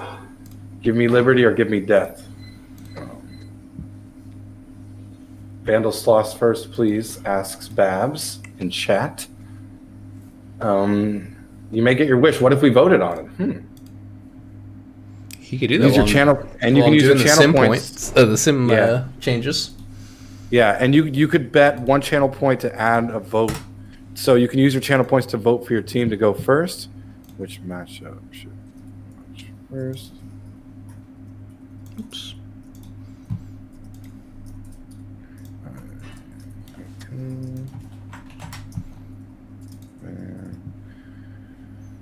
SAS and yes. It's NSH, right? Mm-hmm. Yep, that's Nashville. Yeah.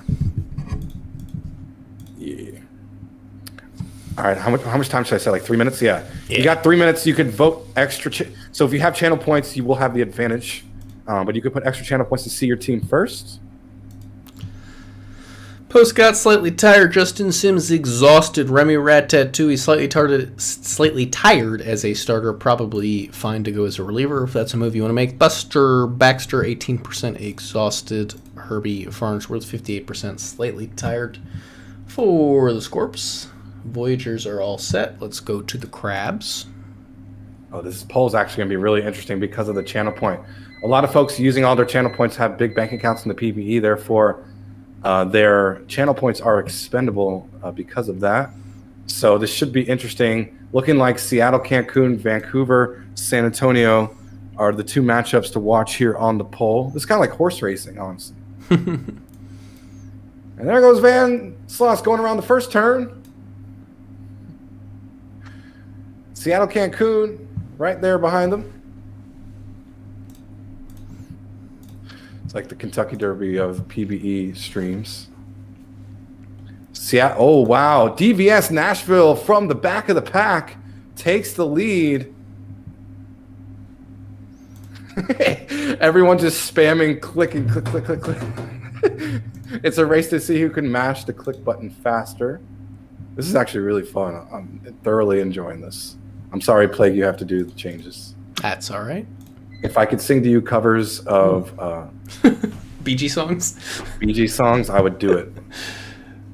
Vandals, you got a hole here with your pitchers. Cillian's exhausted. Miss Dirk exhausted. Lizzie Mitchell slightly tired. Rin Kagomine exhausted.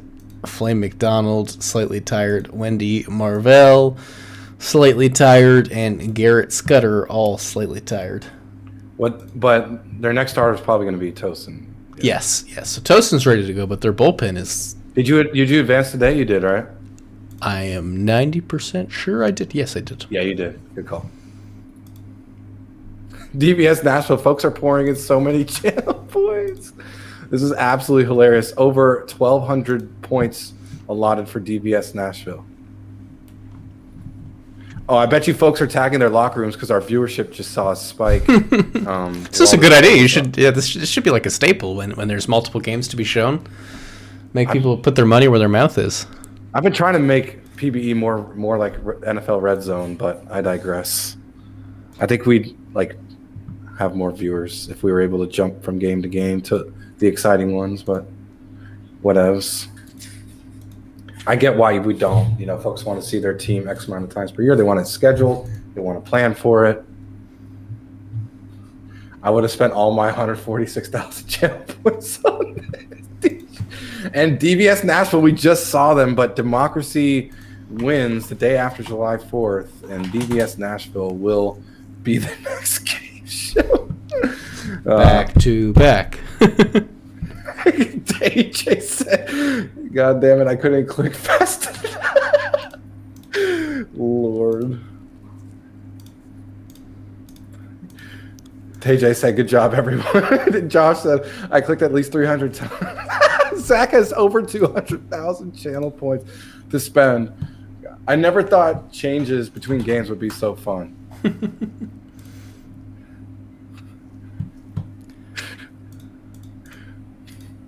Look, right. I agree with you, Nate. The crowd has spoken. Babs. Honestly, we have a lot of DVS Nashville faithful here in chat. I've been noticing, mental inventory. Oh, it looks like Cody contributed the most channel points, but he's on the. He probably put it all towards Seattle. Okay, I see. He voted the most points individually. He put 463. Sorry's asking, ask the booth, can we not watch that matchup again? If I didn't lean in on democracy, then yeah, I know you put them all towards Seattle. I just didn't realize that they showed whoever has the most individual contributed points, no matter what they voted on.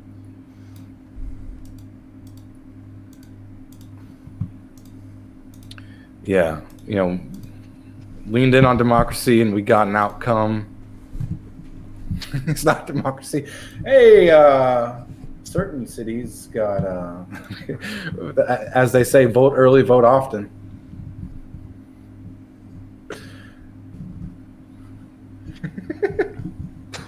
Chat getting clawy at each other, no pun intended, as we are seeing a claw team play next game.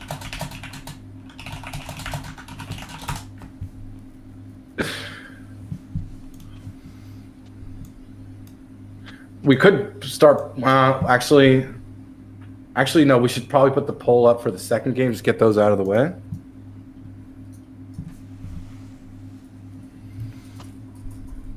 And I'll just write down the order.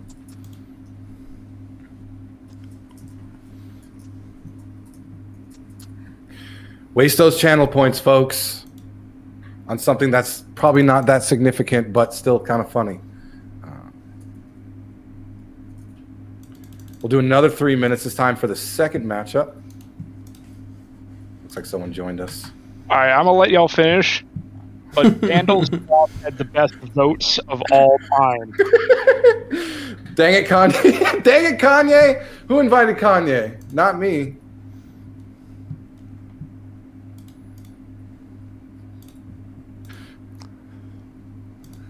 Looks like Cancun, Seattle is the racehorse to beat here.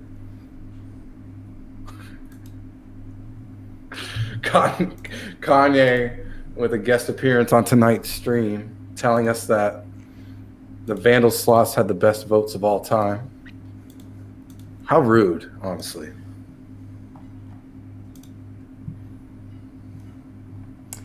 All right, I think that's all the sim changes, but I think do want to go ahead and get rid of the minors games that are scheduled to start tomorrow. You would think. Yes, please do that. Prediction team, chat team. We know the first matchup's going to be. We're going back to DVS Nashville, so and it's all BNN off, so we should do one prediction per game. Did we get a Hefcat stamina check? No, we did not. Appreciate the ask, though. Always, no such thing as a bad question here in the PvE. You would think I would remember how to do this since I did it yesterday, but Edit league schedule, and then go to today. Go to today's on the right side. Yep. And looks like they're tomorrow. Yes, they are. To delete them anyway. And maybe we'll do the next 2 days just to give us a little buffer, because I think we'll have games tomorrow. Yes, for sure. And we'll start there. Unless all the 2-1 teams win, then that would be absolutely. But then Enoch can still add them back in if they need to be added back in. Right. So we gave ourselves a 1 day bucket. We'll come back and check if we need to. Perfect. Thank you for being on top of that. Yep. Well, Enoch pinged me. Shout out Enoch, who's got his own games to worry about, but still manages to stay on top of the sim team. Can we get a prediction, please, mods? Anyone? Bueller? We're going back to back, you said? Yeah, the voters have spoken, the electorate. Perfect. Thank you, Lumosity. Appreciate you for joining us tonight. Enoch, the evil overlord. Prediction is here, and it's beautiful. Over under 14.5 strikeouts. Get your channel points in, folks. Hey, maybe you can get more channel points to vote on the third matchup, because we're going to do one more vote on the poll for the third matchup. It's looking like Pro Providence, New York will be the second matchup. BNN is off? I think it is because it was off. Oh, no, wait. Actually, it was on, so make sure it's off. I think. Danny, you there? It is definitely on. I stepped away for 20 seconds, but it was something I was like telling myself again and again. Make sure as soon as I sit back down, I turn it off. So appreciate chat keeping me honest. No, that's Enoch, of course. And so Providence, New York will be second. Let me write that somewhere before I forget, because someone in chat is going to say something wrong to throw me off, because they're going to say the matchup they wanted. I know how y'all people think. We'll do a third poll here, third and final poll while this game's going. We'll rattle off the quick facts real quick. Who's pitching? Sanchez and Crocodile. We have stats for them. So Cantaloupe Crocodile faced Nashville twice this season, splitting a 7-inning shutout with an outing allowing 4 runs in 6 innings. Crocodile struck out 15 stars in 13 innings pitched. And Giovanni Sanchez had just 1 outing against the Scorpions, pitching 6 innings and allowing just 1 earned in a strong effort.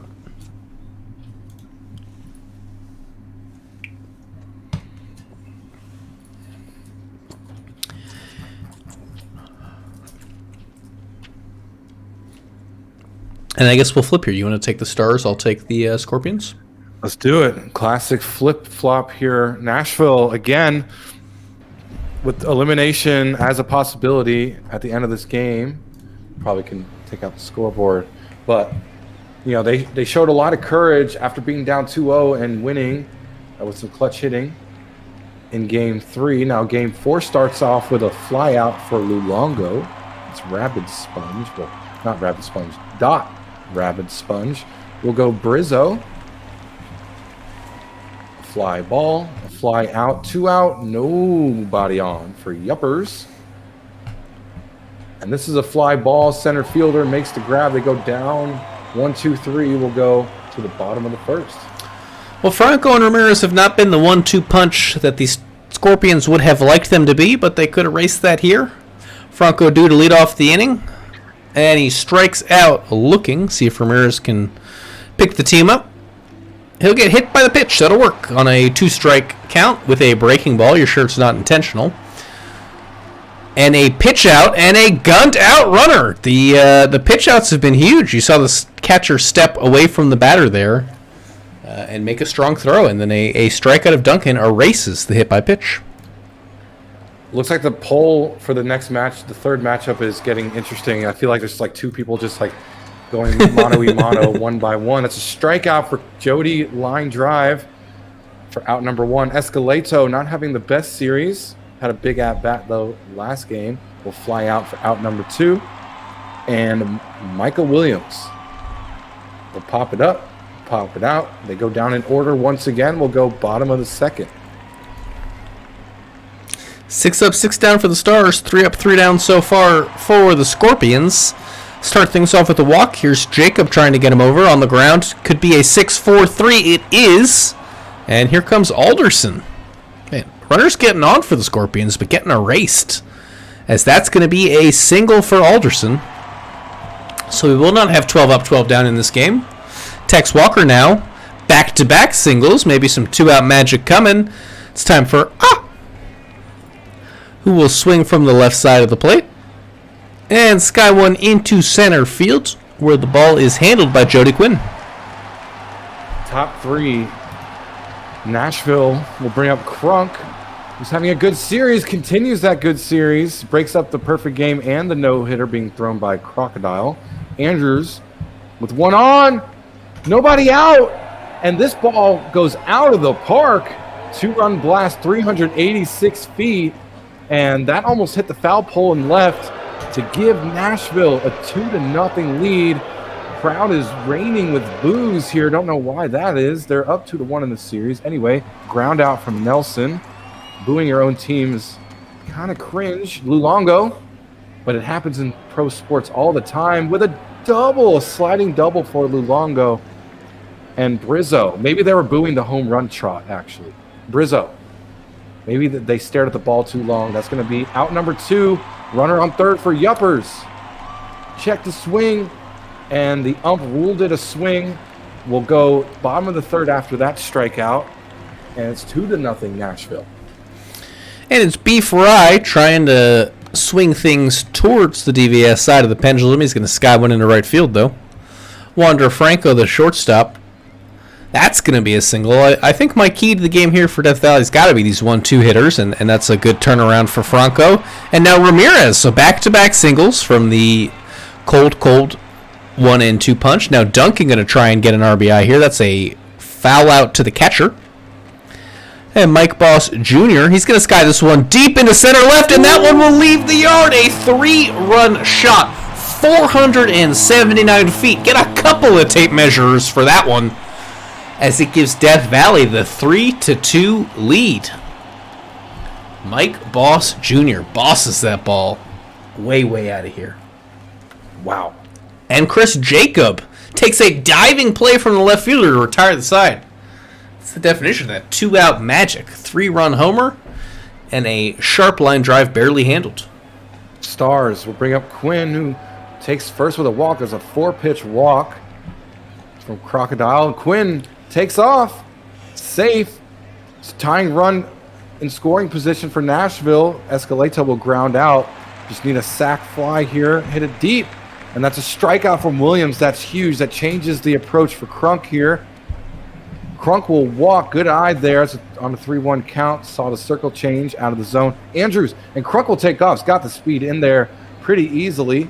So Andrews, 2 on, will strike out. Great way for Crocodile to hunker down, get out of the jam. We'll go bottom of the 4th now. Well, they put 3 runs up in the last inning. We'll see what Alderson, Walker, and the Say A kid can do. Diving catch from the third baseman. Tex Walker now, the shortstop, has great range and makes the catch in shallow left. Now for the Say A kid. That one's into the gap. It's off the warning track, bouncing off the wall, and an easy stand-up double for Double A. Now the number 9 hitter, B. Fry, the designated hitter. That one's into the gap. It should score the run for an extra base double. B. Fry, they're going to add 1 to their lead with that RBI double. And Franco with 2 out and a runner in scoring position. Grounder to the pitcher. All 4 runs for Death Valley scored with 2 outs. That's some clutch hitting when it counts. They need it. If they win, they advance. They don't want to go to a game 5. Nelson slaps one to short and is safe. Didn't even make the throw. So Luongo's got a good bat so far in this series. No homers yet. We'll ground it to the pitcher. They get 1 at second, but they don't turn to Brizzo. Oh, and the pitch out. Wow, the gun out from Alderson. Nice heads-up play by Poe Scott and Alderson, and a strikeout from Brizzo. And you blink once, and the Stars had some action, but that fell apart. We'll go bottom of the 5th. Starting to wonder if these catchers have the signs from the base coaches. It seems like they're getting pickoff after pickoff on the pitch out. But Ramirez is going to lead this inning off with a walk. And on the first pitch Duncan sees, he gets him over on the ground out. Mike Boss Jr. going to wait on the stolen base. He's safe. Just going to need a sac fly for Boss Jr. But instead he's going to strike out on the 1-2 pitch. Inning up to Chris Jacob. On the ground to first, over to the pitcher. Runner gets stranded at third, and we are back to the Stars in the top of the 6th. Former commissioner of the ISFL, Swanty. New commissioner, Laser, member of the PBE. Congrats to him. Yuppers with a ground out for out number 1. Quinn, full count, struck out. Poe Scott having a great outing so far. Sitting down both Yuppers and Quinn now. Escaleto with a pop-up and a pop-out. 1, 2, 3 go the Stars. Their season may be ending soon if they don't get it together. We'll go bottom of the 6th. It seems like the Death Valley pitching is really hunkering down. We'll see if the offense can join them. A 3-1 pitch is a walk for Alderson. Tex Walker grounding into the double play. Not going to help with that cold symbol. As now with 2 out and nobody on, it's the Say A kid. And yeah, if that was not a double play, potentially this would be an RBI double instead of just a 2 out double with the bases empty.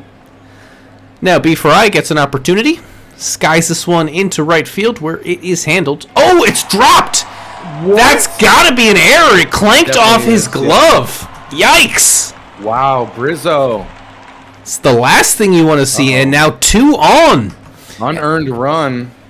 It could be multiple unearned. A second baseman will make the grab there and make the play, but a costly free run for the Scorpions. Brizzo with the rare error there for a simple fly ball. Stars offense got to respond. It's a fly out for out number 1 in center field. A walk here for Crunk, having a great series offensively. Pop out for Andrews. Nelson, 2 out. 1 on, the 1-2. This is in the gap.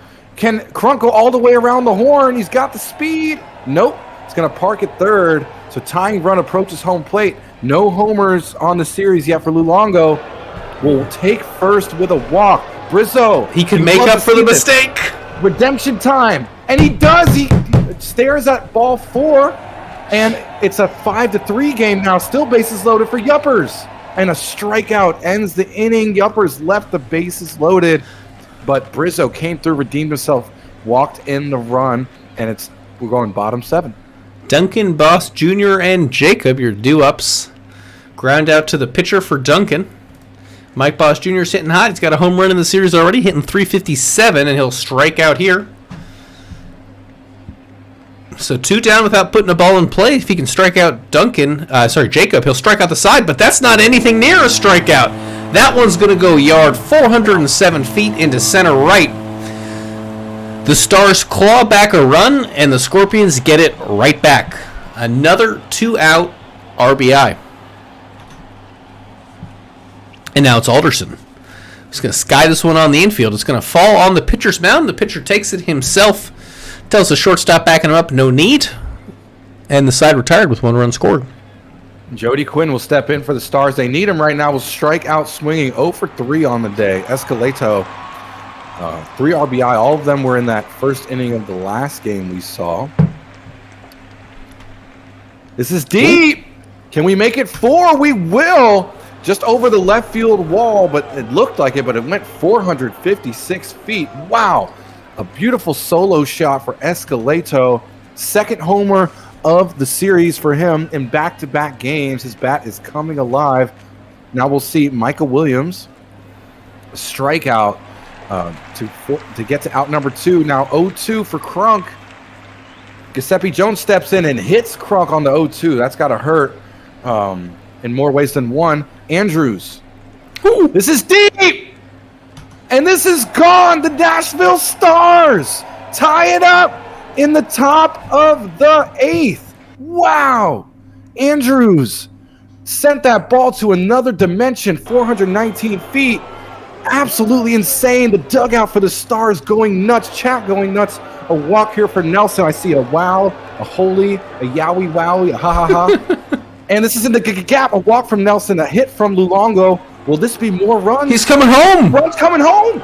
And the Stars take a 7-6 lead. They were losing all game. They finally lead in a balk. Are you kidding me? The Stars are having a miracle half inning right now, and it continues with a Brizzo walk. Yuppers with 2 on. And this is a fly ball skied to center and caught. But 4 runs scored by Nashville. Unbelievable showing from the Stars offense. Are you kidding me?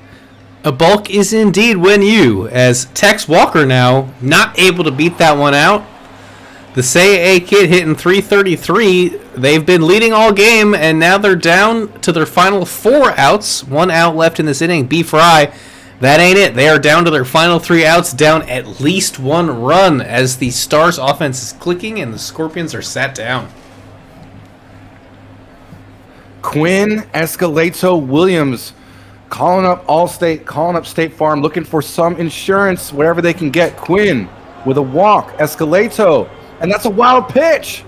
So the ability to add some runs now in scoring position, that's going to be a strikeout for Escalato. Micah, frozen hitter, 0 for 4 in this game. That's going to be a line out to center. Quinn dives back on the bag at second base. Crunk having a series. Will strike out swinging. And here we go, DVS. What do you have for us here on the first night of the playoffs, season 33?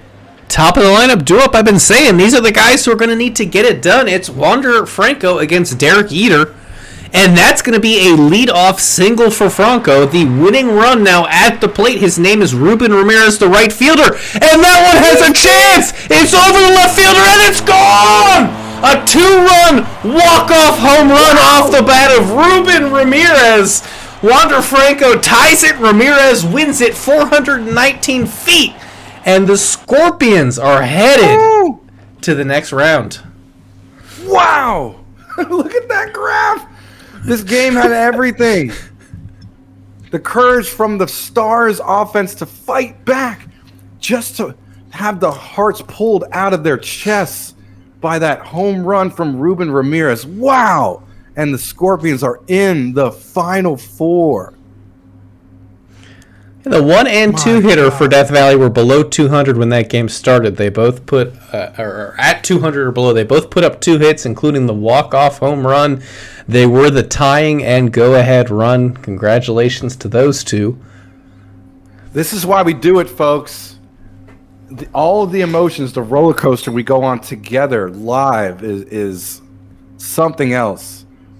What a series. Nashville fought as hard as you could possibly fight. Showed a lot of different parts where they had a lot of heart. But DVS, every time Nashville did something, DVS responded, and they ended it by themselves in the bottom of the ninth in front of the home crowd. Doesn't get much better. Yeter with the loss, Farnworth with the hold, Jones with the blown save, Satan with the win. Andrews from Nashville is your player of the game. Yeah, how about that? He did go 2 for 4 with 4 RBI. 3-run home run and an RBI beside.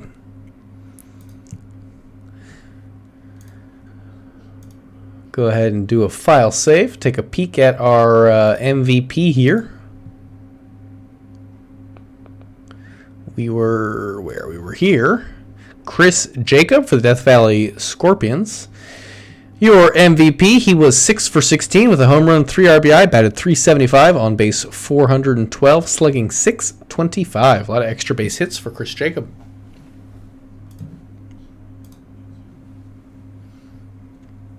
Now we got Providence, New York. I guess the majors haven't been that bad, huh?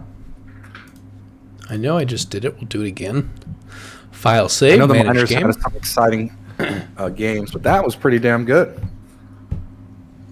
Every elimination game so far has come down to either extras or been a walk-off. And that is excitement. Miners had 2 sweeps, sure, Lumosity, but those to win the series, both teams needed chaos, drama, excitement, roller coasters. But yeah, they're both sweeps.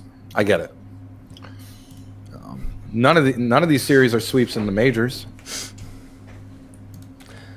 Definitely and not. Crabs Voyagers is next. You probably got some stats. This is the first time we see them. Yes, I surely do. Just got to dig them up. Here they are. Jackie Daytona kept cranking against the Crabs, hitting .340 with 3 homers and a 1.091 on base plus slugging. All of those home runs came against lefties as he hit .382 with 5 doubles. Crabs have held him down a little bit in their home ballpark, but not by much. And for Providence, their starter, Bark Merle, pitched in 4 of the games against New York. He went 2-1 with a 2.17 ERA in 29 innings. He went 13-5 with a 3.47 ERA in the season, so playing even better against New York than against the rest of the crowd. Do we need a prediction? We kind of do, yeah. And might as well be a 9th inning prediction at this point. My team got to be on it. Chop, chop. No, I'm kidding. Y'all are amazing. Well, I had the home team last time, so I guess I will take the Crabs.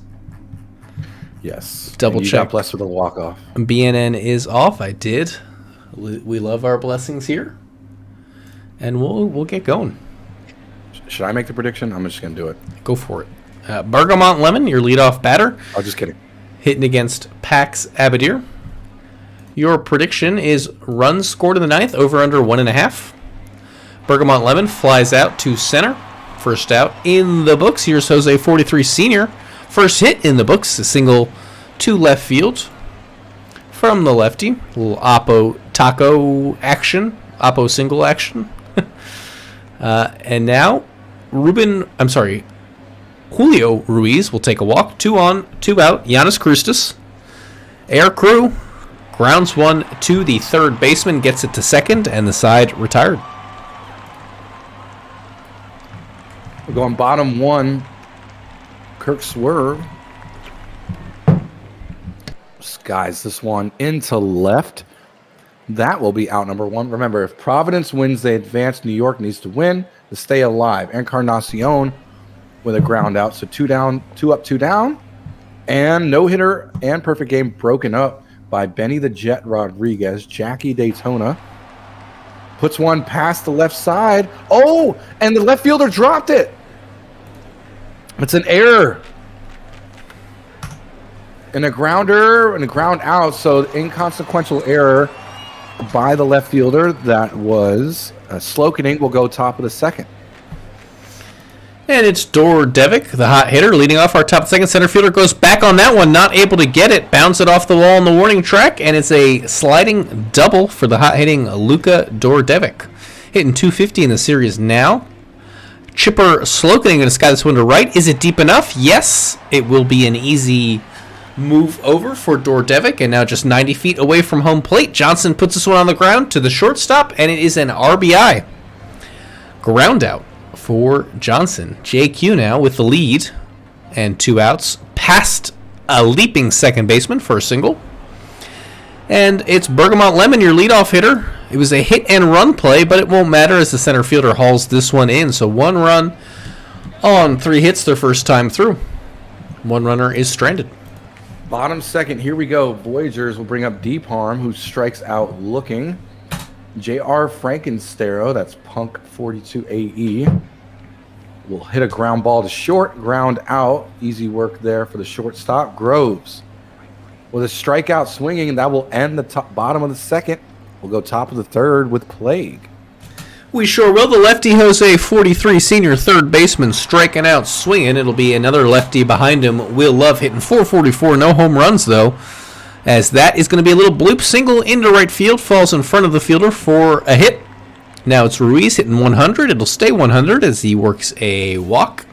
And now 333 hitting lefty Giannis. He's going to strike out. It's going to take a hit from Dordevic to move these runners over, maybe get one in. But he'll strike out instead, and that will end the inning. Bottom third, Wolf Ruff, Swerve, Encarnacion. Wolf Ruff hitting 500 in this series. Will line out to center. Swerve on the opposite end hitting 133. Will ground out. Encarnacion slumping here. Bark Murley steps up. Pitches a slider and flies him out. They go down in order. We'll go top of the fourth. All right, top of the fourth. It is Slokening, Johnson, and Q 7-8-9 hitter, and we're going to lead things off with a deep, deep fly to center right field, 418 feet off the bat of Chipper Slokening, and he can be as slow as he wants around the bases off that blast. Yeah, I think they boo the trot. That does sound about right. Johnson grounding out, and Q striking out. Which is pretty funny, by the way. I love it. It was a beautiful homer. You got to give him credit. Credit with the booze. Bergamot Lemon, the last hope in the top of the fourth. It'll be a bloop single between the shortstop and the left fielder. Jose 43 with 1 on, 2 out. Sends this one to left field where it will be handled. Bottom four with Benny the Jet. Can the Voyagers offense rise up? And that's a 4-pitch walk. Wow. From Bark Murley. Rare there. Daytona looks at strike 3. And this is a grounder. They get the out at first, but Parmalee has a tying run at the plate. Gets under this, but flies out to right. Will go top of the 5th. Providence holding on to that 2-run lead so far. Will Love's got the highest average in this series at 500. If he doesn't get a hit here, it will go down. He will strike out on the 1-2 pitch, now down to 455. Here's Julio Ruiz hitting 100. Could use a little bit of that magic, and that one's going to leave the yard! The solo shots are big for the Crabs as Julio Ruiz hits home run number 1, RBI number 2 of the series on a 395-foot center right field blast. And that's just missile. 1 out. Krustis will follow it up with a hit. Dordevic is hitting hot. He's 1 for 2 on the day already. Grounds it to the shortstop, who will get the out itself. It's a 6-3 double play as the shortstop fielded it and made the out at second. Frankenstero needs to get something going here. There's a hit. 1 for 2 on the day. Will he go for 2? And he will. Just kidding. Thought about 3. Was like, Third base coach is like, what are you doing? What are you doing? Left, and this is a fly ball. Frankenstero thought about tagging up and going, but decides against it. Wolf Ruff up the middle. It's a base hit. Frankenstero coming home. In there safely. And the Voyagers are on the board with this tying run approaching home plate. No homers hit yet by Swerve. And this is going to drop. A little blooper in center field. And Wolf Ruff using that speed to get to third. So Encarnacion stares at ball 4. That was a full count. Benny grounds it to third, but grounds out, but the run counts. The RBI ground out is 3-2 now. Jackie will ground out to end the inning, but the Voyagers are on the board scoring 2, and the Providence Crabs will bring up Chipper Slokening, your home run hero. And here is Slokening against Deli de Index. He's going to check his swing and strike out. Deli de Index, a former Bear, J.R. Frankenstero, a former Bear, and after a disappointing season, what a series it's been for J.R. Now here comes Johnson, a grounder deep in the hole to third base, where it is handled, and now J.Q., 154 hitter, will strike out looking. Deli de Index, Deli's the bottom 3 batters in the 6th inning. Deleting indexes, deleting batters. Voyagers, though, got the momentum. Can they keep it going? Riverboat pops out. Parmalee will ground out Frankenstero, who is 1 for 2 so far. Lines out directly to the second baseman. 1-2-3 they go. We'll go top of the 7th now with Bergamot Lemon approaching the batter's box. Here he is, the left-handed second baseman, skies one into left field. Lefty, lefty, lefty in the top 3 batters. Jose, 43 senior, the third baseman. He'll work a full count walk. 98-mile-an-hour fastball, hard to ID, but he got it early and held his bat. Here's Will Love on the ground. 6-4 for the force out. And now it's up to Ruiz with 2 outs. 2-2. Swung on and missed. The cutter at... Oh, they just changed that. I guess that's the curveball at 77 miles an hour that he was not able to make contact with. Yep, that's a curve. Groves also going to look at a curve here. Let's see what it does. It's a strikeout for out number 1. Mike Dion in the game. Yep, Michael Dion of the Crabs, formerly of the Apex, and the Toros. It's a strikeout for Wolf Ruff. Swerve.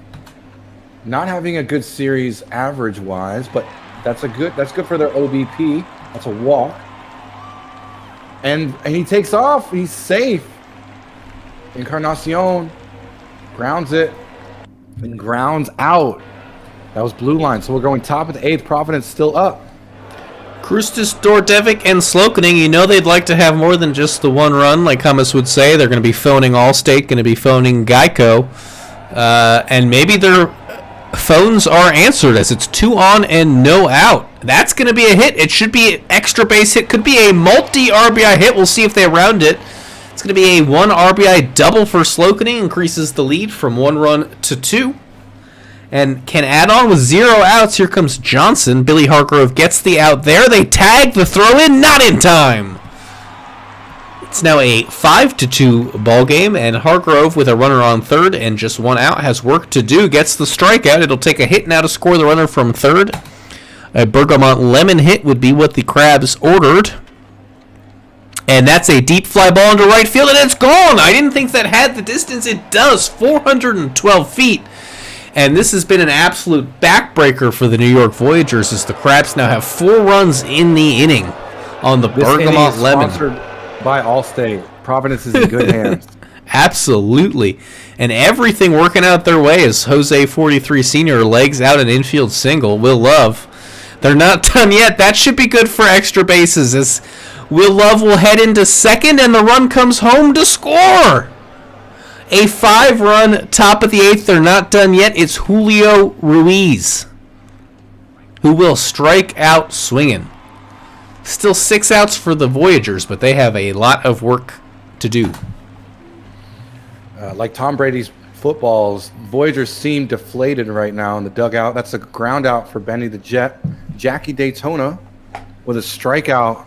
Michael Dion dealing right now. Riverboat with a grounder and a ground out to end the 8th. Providence. Last inning was sponsored by Allstate. Maybe this inning they can get Geico to come through. We'll have to see. It's Giannis Krustis, who will ground out to second to lead things off. Luka Dordevic, the hot-hitting shortstop. On the ground to short, one short to another. Now here's Chipper Slokening, the last hope, in the top of the 9th. I think they're going to have to be content with their 6-run lead as that's a fly out to center field. And, the Voyagers good need luck, a Hummus. miracle. Yeah, the Voyagers need a miracle to continue this series. Parmalee hacked that one way inside and flies out to right. You could see on the tracker it was way inside. Frankenstero pops one up. That's out number 2. Groves, can you start the 2-out rally? Groves, simple grounder to short, and the Crabs move on. And the rivalry, again, goes in favor of the Crabs. They move on to the Final Four. Remember, they were in the World Series last season, and they're back in the Final Four. What a series for them.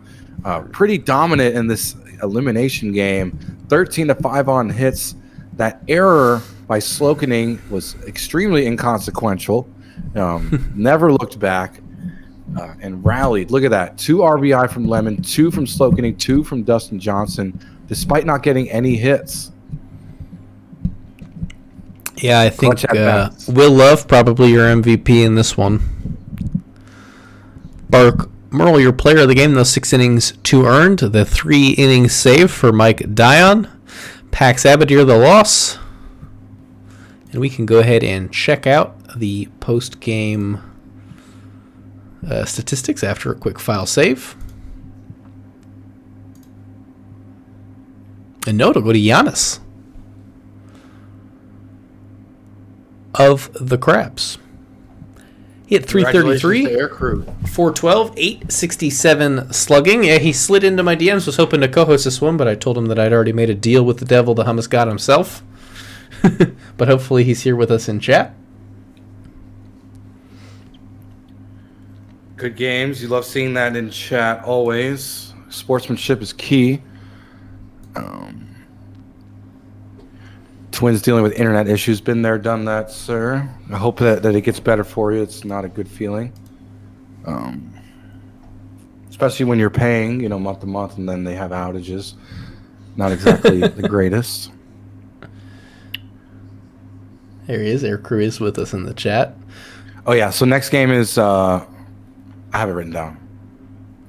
It's going to be Vancouver, San Antonio. Alrighty, we'll manage it up.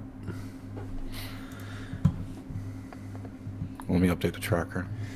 And as you do that, let's talk about Wade Silliams. He's been the Vandals' best pitcher. Or maybe we won't talk about him because he's not in this one. How about Dan King, 11 for 45, hitting 244, and 2 home runs against the Sloths. Styles Stern for the Vandals leads the team in OBP with a 318. He's got 8 hits and is slugging 421 against San Antonio. For the Sloths, it's going to be Chris Jimenez hitting 364, 16 for 44 with 2 home runs, 9 RBIs, and a 408 on base percentage. And speedster and potential MVP candidate Anchovy has 16 stolen bases versus Vancouver in 12 games, including a 4 stolen base game. So averaging 1 stolen base a game with the occasional 4-bagger. Keep an eye on Anchovy, a sure threat to run. I imagine this will be another 9th inning prediction, as I don't see one up just yet.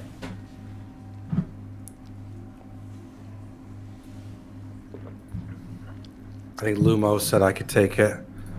Oh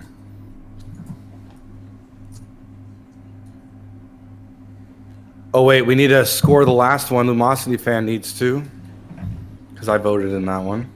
Were there any runs scored in the 9th? I don't think so. No. Oop. Pay me out. Yeah, it was under.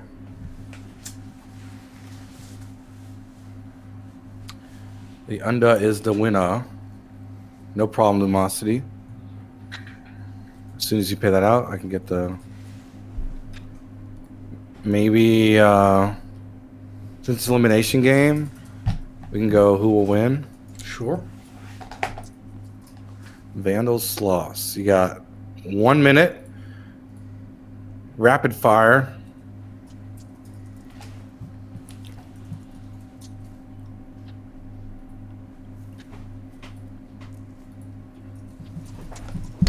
Only 1 minute, so hurry up. Get your channel points.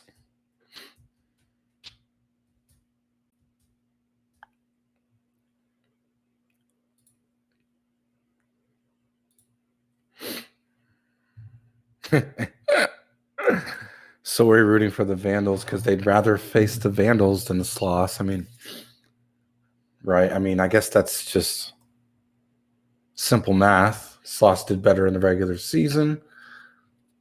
Therefore, you probably want to play against the team that did worse if you want to go back to the World Series.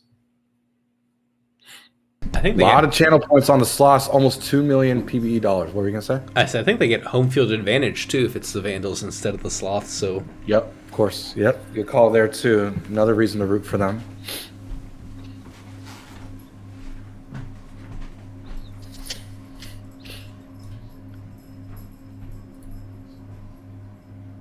Alrighty, we can get it going.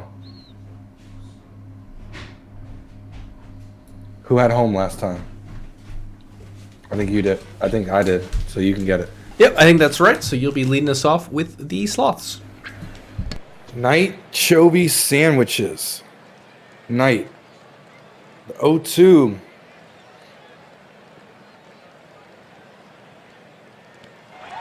With a strikeout for out number 1. Chovy. 1-0 count. Ground ball, ground out for out number 2. Pork chop sandwiches. 2 out, nobody on. Will ground out. Great inning from Tosin. Will go bottom of the 1st. And stand up will be your leadoff batter for the Vandals. Taking on Shoto Todoroki. A neutral pitcher. Checking at 98 to 100 miles an hour. He will induce a flyout on his first pitch. A ground out? Maybe not. An infield single on a second. The shortstop had to go deep for it. Not able to make the throw in time. Shrub follows it up with a strikeout. Still looking for his first hit in this series. Dan King going to wait on the stolen base, which is in there. And a runner in scoring position for Dan King. But he'll pop it up on the infield to retire the side. We'll go McDonald, Jr., Jimenez, and Suadat for the Sloths here in the top of the 2nd. Got under this one, but that's going to be a fly out for out number 1. Jimenez, 2-0 count. Pop up, pop out for out number 2. Suadat. And this one gets lifted to left center, caught for the 3rd and final out of the top of the 2nd. We'll go to the bottom with D-Mart coming up for the Vandals. Hitting 250 so far. No RBI yet on the series. Will strike out there on the 2-2 count. Now the 0-2 count, put in play but foul, and caught for the out. And now it's up to Pryor, the left fielder, who works a walk. Diamond highest average on the team, but he strikes out there on the slider. Sloths got Eshelman coming up, Swifty's legend. With a pop up and a pop out for out number 1. Sneaky Snack will ground out Oatmeal with a strikeout. They go down in order. We'll go bottom of the 4th with the Vandals. Was it 15 outs in the game so far and only 1 hit between the two teams? Got a pitcher's duel going here, and that, I think, should be an error. Yep. So still just 1 hit. Fly out to center field, follows it up. Now it's up to Stern, who strikes out. And Shrub still looking for that first hit. 3-1 count. He finds that first hit. It's first and second for Dan King. We'll watch a slider go by for strike 3 called. Top of the 4th, we got the top of the order coming up for the Sloths. Trevin Knight, who's hot. And will walk back to the dugout after striking out. Swung at a... let's see, what's that? Dang, I already forgot. That's a base hit, though, from Chovy. And the no-hitter and perfect game from Tosin has been destroyed. Sandwiches. And back-to-back hits for the Sloths. And now we got a runner 90 feet from home plate. And Sandwiches takes off and is safe. McDonald Jr. grounds it to third. Ground out. That's huge for the Vandals defense. Jimenez will strike out, and Tosin pitches himself out of the jam. We'll go bottom of the 4th. Vandals will bring up Daniel Martinez. And things are about as knotted up as they can be. 0 runs, 2 hits for each team. Leadoff ground out to the third baseman for Martinez. Muckers O'Houlihan, deep fly to center right. Not even center right. Not even deep. Just a regular fly out to the right fielder. As Pryor now hits it to about the same spot, and the side is retired. Here we go. Suadat hits one sharply. It hits the left field wall, foul wall, and he's safe at second with a sliding double. Eshelman will drop one in right for a base hit.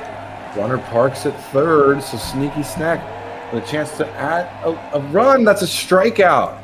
Oatmeal hitless in this series. And there's your first hit, and it's going to be a big one, your first RBI as well. Runner coming home, make it 2 RBI. And the Sloths, with a chance to move on, gets a hit out of Oatmeal. Their first one of the series is a big one, the biggest one. And that's going to be a fly out from Knight.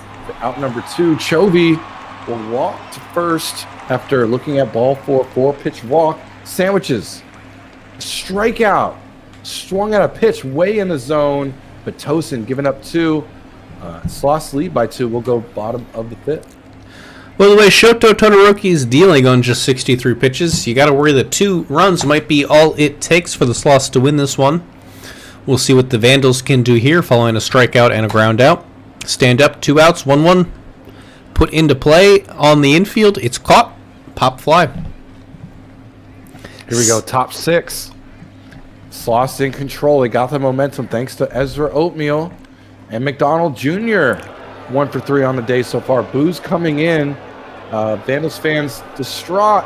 6-3 double play. What a beautiful piece of defense by Flanaball to do it himself. And that's going to be a fly out from Suadat to end the top of the 6th. You know, maybe that defensive prowess will help them on offense here, bottom of the 6th. You certainly hope so, as Stern, Shrub, and King are your do-ups. It's going to be 1 third baseman to another for the first out. Shrub, the catcher, hitting below 100, going to take a walk. On the 1-3 pitch, here's Dan King, 1 on, 1 out. It's going to be kind of like a swinging bunt maybe. Puts 2 on with the infield hit. D-Mart has been leading off a lot, not leading off here, and will hit into a costly double play. Wow. 1 runner left stranded. No runners. Great come defense home. from the Sloths. That's why they are who they are. One of the best teams in the league. Eshelman stares at strike 3. Got him. It barely was grasping the zone. Sneck hacks out a pitch way inside. It was a cutter, 99 mile an hour, and he flies out. Nope. Oh, no, wait. He dropped it. It's an error. It's an error.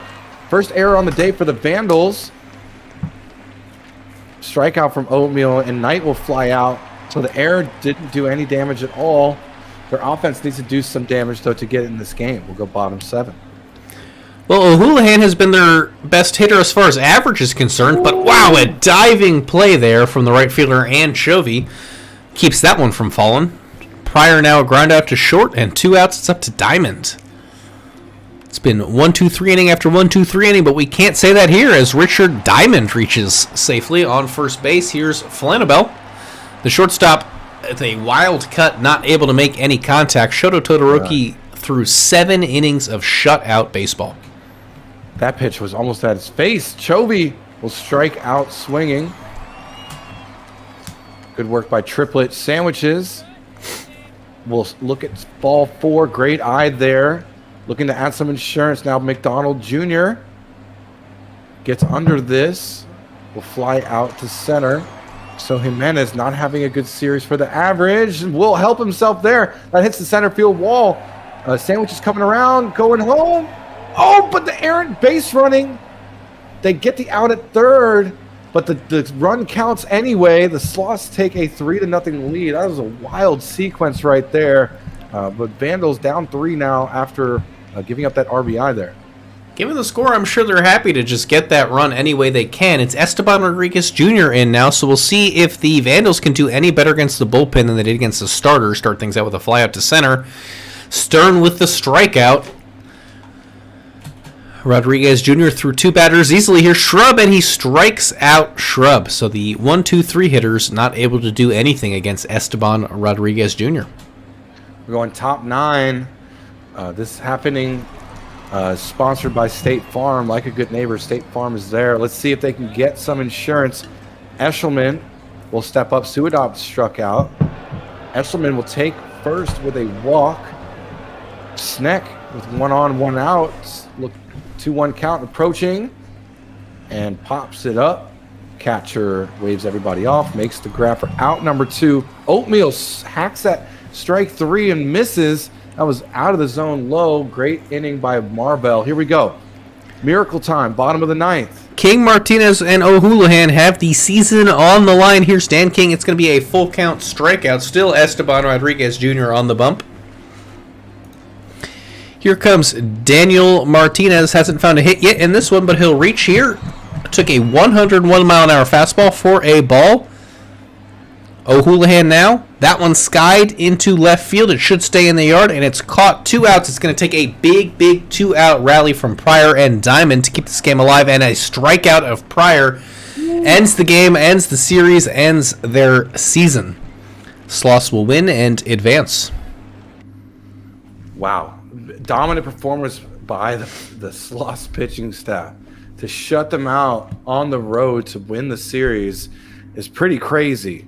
And deservingly so, the Sloths are now in the Final 4. Yeah, 11 strikeouts between the 2 pitchers, only 4 hits, 0 earned runs, 3 walks. Just lights out. It looks like Esteban Rodriguez Jr. 0.00 ERA through the series, excuse me. I'm not sure if he pitched. Looks maybe that's the only game he pitched against them, but still very impressive. And Shoto Todoroki, well-deserved player of the game. Sloths win the prediction as well. Going to pay that out. Excellent. And Danny, and then there was one. And then there was one. Yeah, the chaos definitely did not come through for us in terms of game length, but we have had really, I mean, has there been any blowouts? No. No. Not on stream, no. They've all been relatively close. In fact, I think the Vandals were 1 batter away from having the tying run in the box, but I think every other team pretty much had the tying run in the box or very close to it. And then now we got an absolute rivalry game here. Division rivals, Seattle and Cancun, two PPE expansion teams, both have a World Series win under their belt. We'll do a 1-minute prediction here. Pick 'em, who will win? Toros Serpents.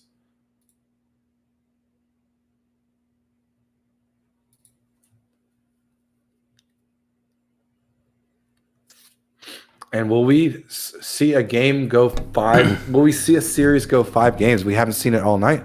No, we have not. I'm 2 for 3 on my playoff predictions, so not a bad start. I'm not doing hot, but it's okay. we make up for it in other ways throughout the season. I'm pretty good on my prime times week to week. So on Danny B, I bet with my heart, but on Travis Granholm, I'm tied for the TPE lead in my class. So I did some testing and played the odds. Yeah, good for you. Smart move on your part, of course. And yeah, one more series left. This is the only series we'll be watching the rest of the night. So enjoy it while it lasts, folks. Season 33 playoffs, day 1 is almost over. It is indeed. Been having fun with all of you all here. Thank you for making it fun with all of your chat excitement. And I think I had the home team last game, so I will take the Seattle Sea Serpents. Alrighty. And I think we can get into it. Submissions just closed, so away we go. Santana Cruz, your leadoff man, hitting 300. Yet to find an RBI in the series. Does have 5 stolen bases, more than anyone else except Hickams, tied for 5 in the series. The 2-1 skied into center field.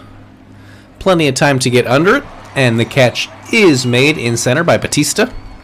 Campbell gonna dispel with a no-hitter in the perfect game. Pretty quick here. Second batter of the game checks in with a left field single, stolen base. That'll be number 3 on the series for Campbell. Kripakrasov now, runner in scoring position, takes the free pass on the full count. And now Sloths will wait on a stolen base, not a double steal. Campbell's out. They got him. Weird to not do a double steal, and a terrible result as the batter is out and the side is retired, just like that. Wow, and now we'll go to the bottom of the first, see if Cancun can capitalize off of some weirdness there. Myth. This is hit hard, but lined out to left. Out number 1 recorded. Batista swinging at strike 3. It was down in the zone. Great pitch by Sullivan. It was a slider. Witt hitting 385. Will strike out as well. Right down the pipe. And we'll go top of the second. Bring up Mellett of the Serpents. And he's hitting 667, I think, in these elimination games. It's the hottest I've seen anyone hit. Does get retired there. Here's Kako on the ground to first. Michael Knight Rider having their numbers so far. Another grounder to first, and the side retired. Quick work for you, Danny B. Passing the mic back right to me. Rogers grounds to second, grounds out. Kalian, 3 RBI in this series so far. Ground to the second as well. Will ground out Hulkenbettel. First at bat of the game. First plate appearance, I should say. It's a fly out, though. At the warning track and right. We'll go top of the third with a Plague and the Serpents. And here are those Serpents. Lump O'Sullivan flying one to center. On the warning track, it's caught. Garris Vakarian, he had a decent catch in the bottom half of the inning, and he checks in with a single here. Little opposite field single to left field. Oh, but then he's gunned down on the stolen base. Wow. Doesn't have any in the series so far, and it always hurts to see someone get caught stealing right in front of an extra base hit like that. Yeah. Could be at least first and third, if not, at least second and third, if not second and 1 run. And now that run is stranded at second because that is the third out. We'll go bottom of third. Cancun. Offense is asleep. That's a strikeout looking for Hickams. McCoy grounds one to second. Grounds out. Can Brady and Sam wake up the Toros offense? And he will not. Will ground out. Will go top of the fourth. They go down in order once again.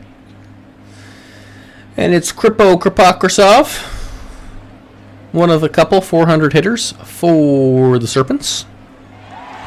He'll fly out. Sloths Secco. Gonna take a walk. Full count walk. Now it's up to Malo, the hot hitter, and that's going to find some outfield grass kind of in the Bermuda Triangle there between second, center, and right. First and third for Kako. If he can stand up a double play, we'll get an RBI, but he can't. It is a 4-6-3 to keep that run from coming across to score. Beautiful defense from Cancun. Genius decision to just go for it despite the run at home, and there it is, Myth. And that's deep, and that's gone.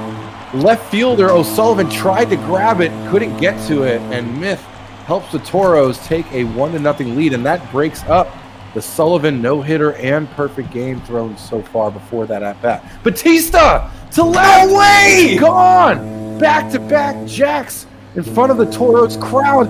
They're going nuts. If they can keep this going, they could tie the series. We'll see our first game 5. Witt now. Can we see 3 in a row? We will not. That's a ground out. Vins in chat. Rogers with a pop-up and a pop-out. Kalian. Full count. Lines out the second. We'll go top of the 5th, but back-to-back jacks. Myth. Batista. Your hero so far. Well, it looks like Danny Sullivan has made 2 mistake pitches in the game, and they both left the yard. So some work to do now for the Serpents. Croc's out, not able to get the ball in play for a hit, but here goes O'Sullivan! 3 runs on 3 home runs between the two teams, 422 feet. That'll cut the deficit in half for the Serpents. And Lump, hitting below 100, has home run and RBI number 1 in the series. Now Garris Vakarian, he's going to strike out trying to reach an outside pitch there, not quite able to get bat on ball. 2 outs for Santana Cruz, the center fielder.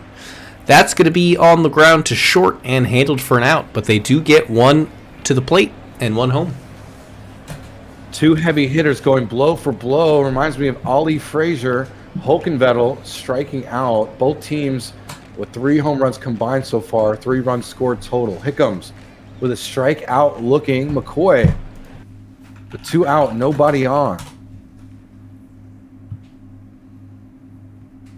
Looks at ball 4 as a full count. A slider, way low and inside. And Ham strikes out swinging. And that will end the 5th. We'll go to the top of the 6th. And it's going to be Campbell, Kropokrasov, and Slaseko in the 6th, starting off with a strikeout from Campbell. Here's the catcher. That should fall in some outfield grass for a hit. Slaseko, you're due up, and he's going to lace one into left field. 2 on, 1 out for the Serpents. Here comes Adam Malo, the second baseman, and the bases are juiced with just 1 out. A ball in play should score a run from Kako. That's going to be in play, and for a hit, 1 run scores. The second one coming across. Stand up. Both RBIs score. Count it. 2 RBIs single for Kako, and the Seattle Sea Serpents have their first lead of the ballgame. This is a slow roller. I think this is going to be safe. No, that must have been walking to first base. I don't know how you get out on that one, but it won't matter too much as that's into the right field corner. Should be a 2 RBI double for Lump O'Sullivan. Wow. The tables have completely turned. The script is flipped. It's 5-2 now in the top of the 6th, and Garris Vakarian has a chance to add more. He will not. Snivs in chat taunting the chant from the Toros, which was Vins. Here we go. Myth. We saw him hit one deep last time up. This one also has distance, but caught. But the warning track was a full count. Batista with a walk. So tying run on deck. And Batista takes off. Safe. So Witt's got a runner in scoring position. Will ground it straight to the shortstop. Not good. Rogers. Oh, and what a grab and right. That was Vakarian stretching out. Full extension to end the inning. We'll go top of the 7th. Leadoff hitters, your leadoff batter here in the 7th inning. Santana Cruz, the center fielder, batting from the left side of the plate, will strike out. I guess the Seattle Sea Serpents, unless the batter's name is Garris Vakarian, they are batting from the left side of the plate. As Campbell sends a deep drive to left field into the bullpen for a 6-2 lead. 425 feet. Home run number 1, RBI number 2 for Davis Campbell. Kripakosov on the ground to the shortstop. It'll be a ground out. And here comes Jose Slaseco, the third baseman. 2 outs. Going to take a walk. 643, the hot hitter. Going to take a walk, keep the average right where it is, get the on-base percentage even higher. Runner in scoring position for Kako, who's going to lace one along the left field line for a 1 RBI, a 2 RBI double, a 2 RBI stand-up double as the shortstop cuts off the ball. And this game is getting way, way out of hand if Cancun would have a chance to win it. Rock out with your Crocs out, going to ground one to second base, and the inning is over. But in 2 half frames, the Seattle Sea Serpents have put up 7 runs and are threatening to end the Cancun season. Cancun needs to put in some work on offense. That's a ground out from Kalian. Do they have the heart? Do they have the courage to come back in this game? Perry Hodder checks in for Seattle. That's a pop out from Shumi. Hickams with a walk. Maybe that's the spark they needed. Crozier McCoy strikes out. Perry Hodder. A nice inning of work from them. We'll go top of the 8th. And it's O'Sullivan. O'Sullivan and Vicarian both hitting 214 through this one. This is a deep at-bat. This is the 8th pitch of the of the at-bat that is sent straight away center field and caught. Here's the lone right-hander on the Serpents lineup. Vicarian, he's going to strike out. Another 7-pitch at-bat. And then to change things up on the first pitch, Cruz puts it on the ground to the shortstop, who retires him easily. Here we go. Bottom 8, Cancun. Season just about over. Ham grounds out. Myth, who's had a great game so far, drops a single in right, telling his dugout, come on, it's not over yet. This is deep. Is that going to be 2 home runs on the day for Vlad? It will be. This one was big. It was a 2-run blast, 397 feet of power. This one was a moonshot, and it's 8-4 now. A walk from Witten. Maybe momentum is shifting in Cancun's favor. Pitching change now. Ragnarok in for Seattle. This is going to sky into center. And a fly out. Kalian. This is going to drop for a single. So tying run on deck. Shumi strikes out swinging.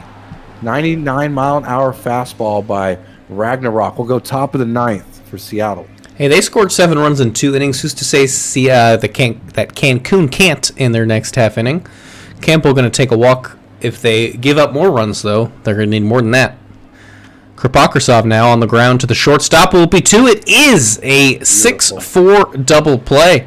Need that defense to translate to offense. You're correct. 6-3, my mistake. And this one's deep. This one's in left field, and it is gone for Shumi Holkenvettel. Home run number 2, RBI number 2. The first pitch he saw, he barreled into left field, and it's now a 9-4 ball game for your. Seiko saved 15% in 15 minutes by switching to Geico. Absolutely, he did. Grounder should retire the side, and Toros down but not out. Here we go. Hickams, McCoy, Ham. Hickams grounds out for out number 1. McCoy. 0-2. Strikeout. Ham. With 2 out, nobody on. And there's a single. So a miracle maybe on our hands here. Myth will strike out, and that will do it. Seattle back in the Final Four again this season. Dynastic, you could say, knocking out their division rival, the Toros, with a score of 9-4. And the Toros had it for a bit. They're in the 4th.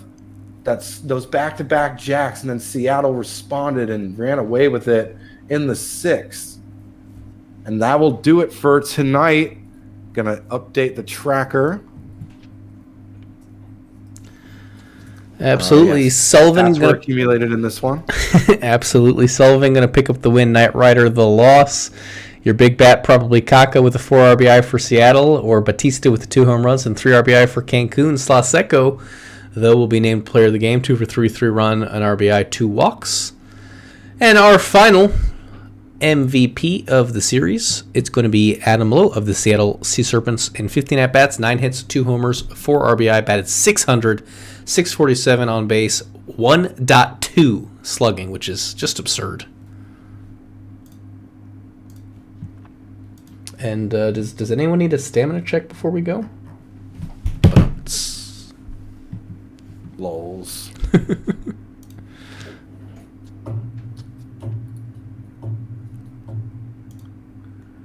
I think Melly, yeah. What a night. Absolutely, a Seattle down and then in command.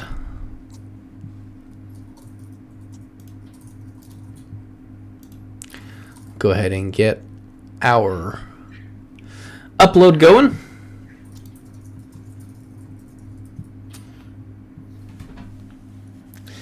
It should be in your next stream, which will be on Thursday. It should be the Sloths taking on the Crabs and the Seattle Sea Serpents taking on the Scorpions. I gotta look at the standings to figure out the minors because they have the byes in the first round. But your 1 seed, the Kingpins, should be taken on... Oh, the tiebreakers were fun. So whoever was ranked lower between the Hepcats and the Wheelers. I think Hepcats were ranked... Cats were lower. Were lower. They actually were down a game. So it'll be the Hepcats versus the Kingpins and the Firehawks versus the Wheelers. Should be a great series between those two teams. Just a great night on Thursday coming up. I mean, you got DVS Seattle, battle of the 2 heavy hitters in the Champions Conference, and then Providence and San Antonio, 2 more heavy hitters. Providence looking to make the World Series in back-to-back years. San Antonio looking to get another championship under their belt. Meanwhile, DVS and Seattle, the 2 best teams in the Champions Conference in recent memory. So it should be an epic duel between those 2. 3 for 4 on my predictions now. We'll see if that can keep up. I do have Seattle winning the whole thing, so they're on the right track. Got them going for back-to-back. See, I had the Stars. Just can't bring myself to vote against my boy Jabs. That's fair. 209 Tacos, a former Bear as well. I got a couple. No Bears on the Stars? No. None that jump out at me. Yeah, I can't think of any either. I'm pretty good at knowing who played for who. Right. Oh, Hunter Havoc was a Bear. Oh, that's true. There you go. Poppy. Who are we rated? Looks like Spores streaming. Out of the Park is streaming as well. Let's see. Who is Firehawk2764 on Twitch? Means nothing to me, so I'm not sure. Interesting.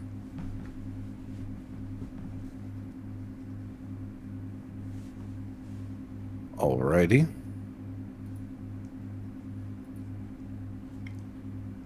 Third DVS Seattle matchup in the conference final in the last 4 years. Juggernaut's gonna juggernaut. Yep. Not a lot of movement. Kind of makes me sad as commish. My Demons are on the rise. They'll be there next season. Just mark my words. You've been DMing a certain pitcher who's a free agent currently. If you're a free agent, join the Demons. If you're not a free agent, continue with your contract. Do the contract thing.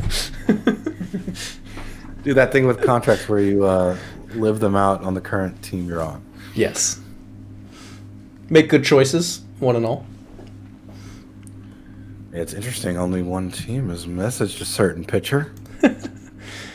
I will say, neither of my teams who count the Bears and really the Swifties and the Demons, none of them made the playoffs, but they were all in there in the final stream. Demons made it all the way to the final series of the season with the chance to make the playoffs, which is, about what we were expecting this season. So nice to see that the rebuild is on track, and we expected that this season, and next season we expect some playoffs. So we'll see what happens. Should be it for our upload to the server. Now we'll do our upload to the index.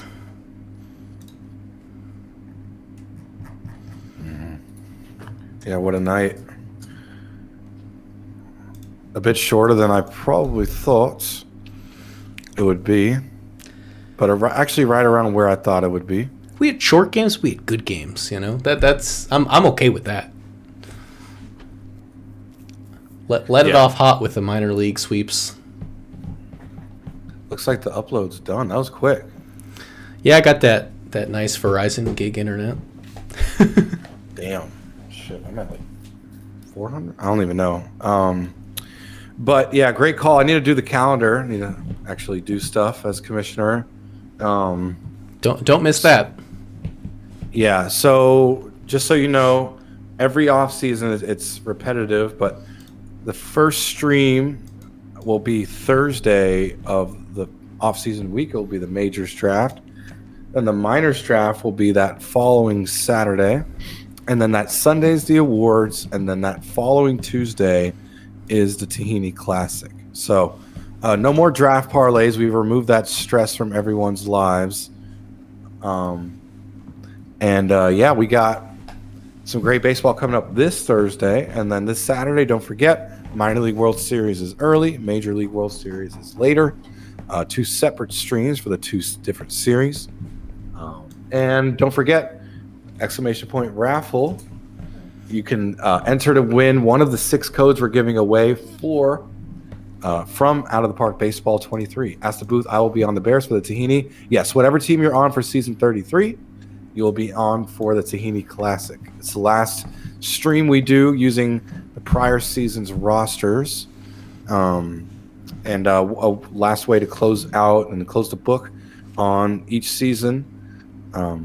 Find all that info on Discord in the Tahini Classic section if you want to see who won every single championship. Now, who are we rating? I do want to say right before we raid, AJ is our streamer for Thursday, estimating a 7 p.m. start time. So the Chaos Mod Part 2 will be live around 7 p.m. on Thursday. Alrighty. I got to pick a winner. Seattle won that game, right? My brain is... Seattle did win that game, yes. Excellent. Thank you. Oh, yeah, VCL. Maybe Tuesday of next week would be a perfect time for VCL. Usually we have a stream that night. Okay, we get back in the lab, see what we can cook up with some simulation baseball. We got AJ on Thursday. Don't forget, y'all, we're going to raid somebody. Someone give me a suggestion in chat. Who to raid? We got Out of the Park. We got Spore. That's pretty much it. Those are your options. He said I already did. He suggested VCL. Good one.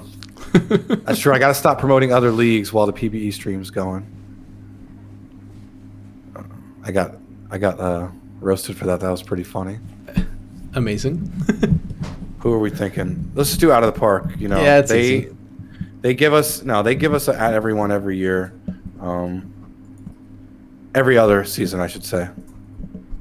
Twins next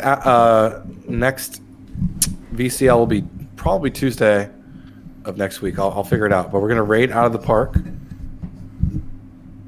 Follower or subscriber only chat. Usually that means you have to be a follower for 10 minutes. But thank you all for watching Plague. Thank you so much for streaming tonight. You did an incredible job working through all the changes and the drama mixed in with the minor league playoffs. Always fun. Always fun. Well, we made it. It wasn't too bad. Yeah, just a few scars. Nothing too permanent. But, yeah, we made it. And thank you, chat, for keeping us going all night. The back and forth action was awesome. And yeah, we'll do it again Thursday. Have a good night, y'all. Take care. Thanks for joining us. Oh, I hate that they. Oh, I shouldn't say.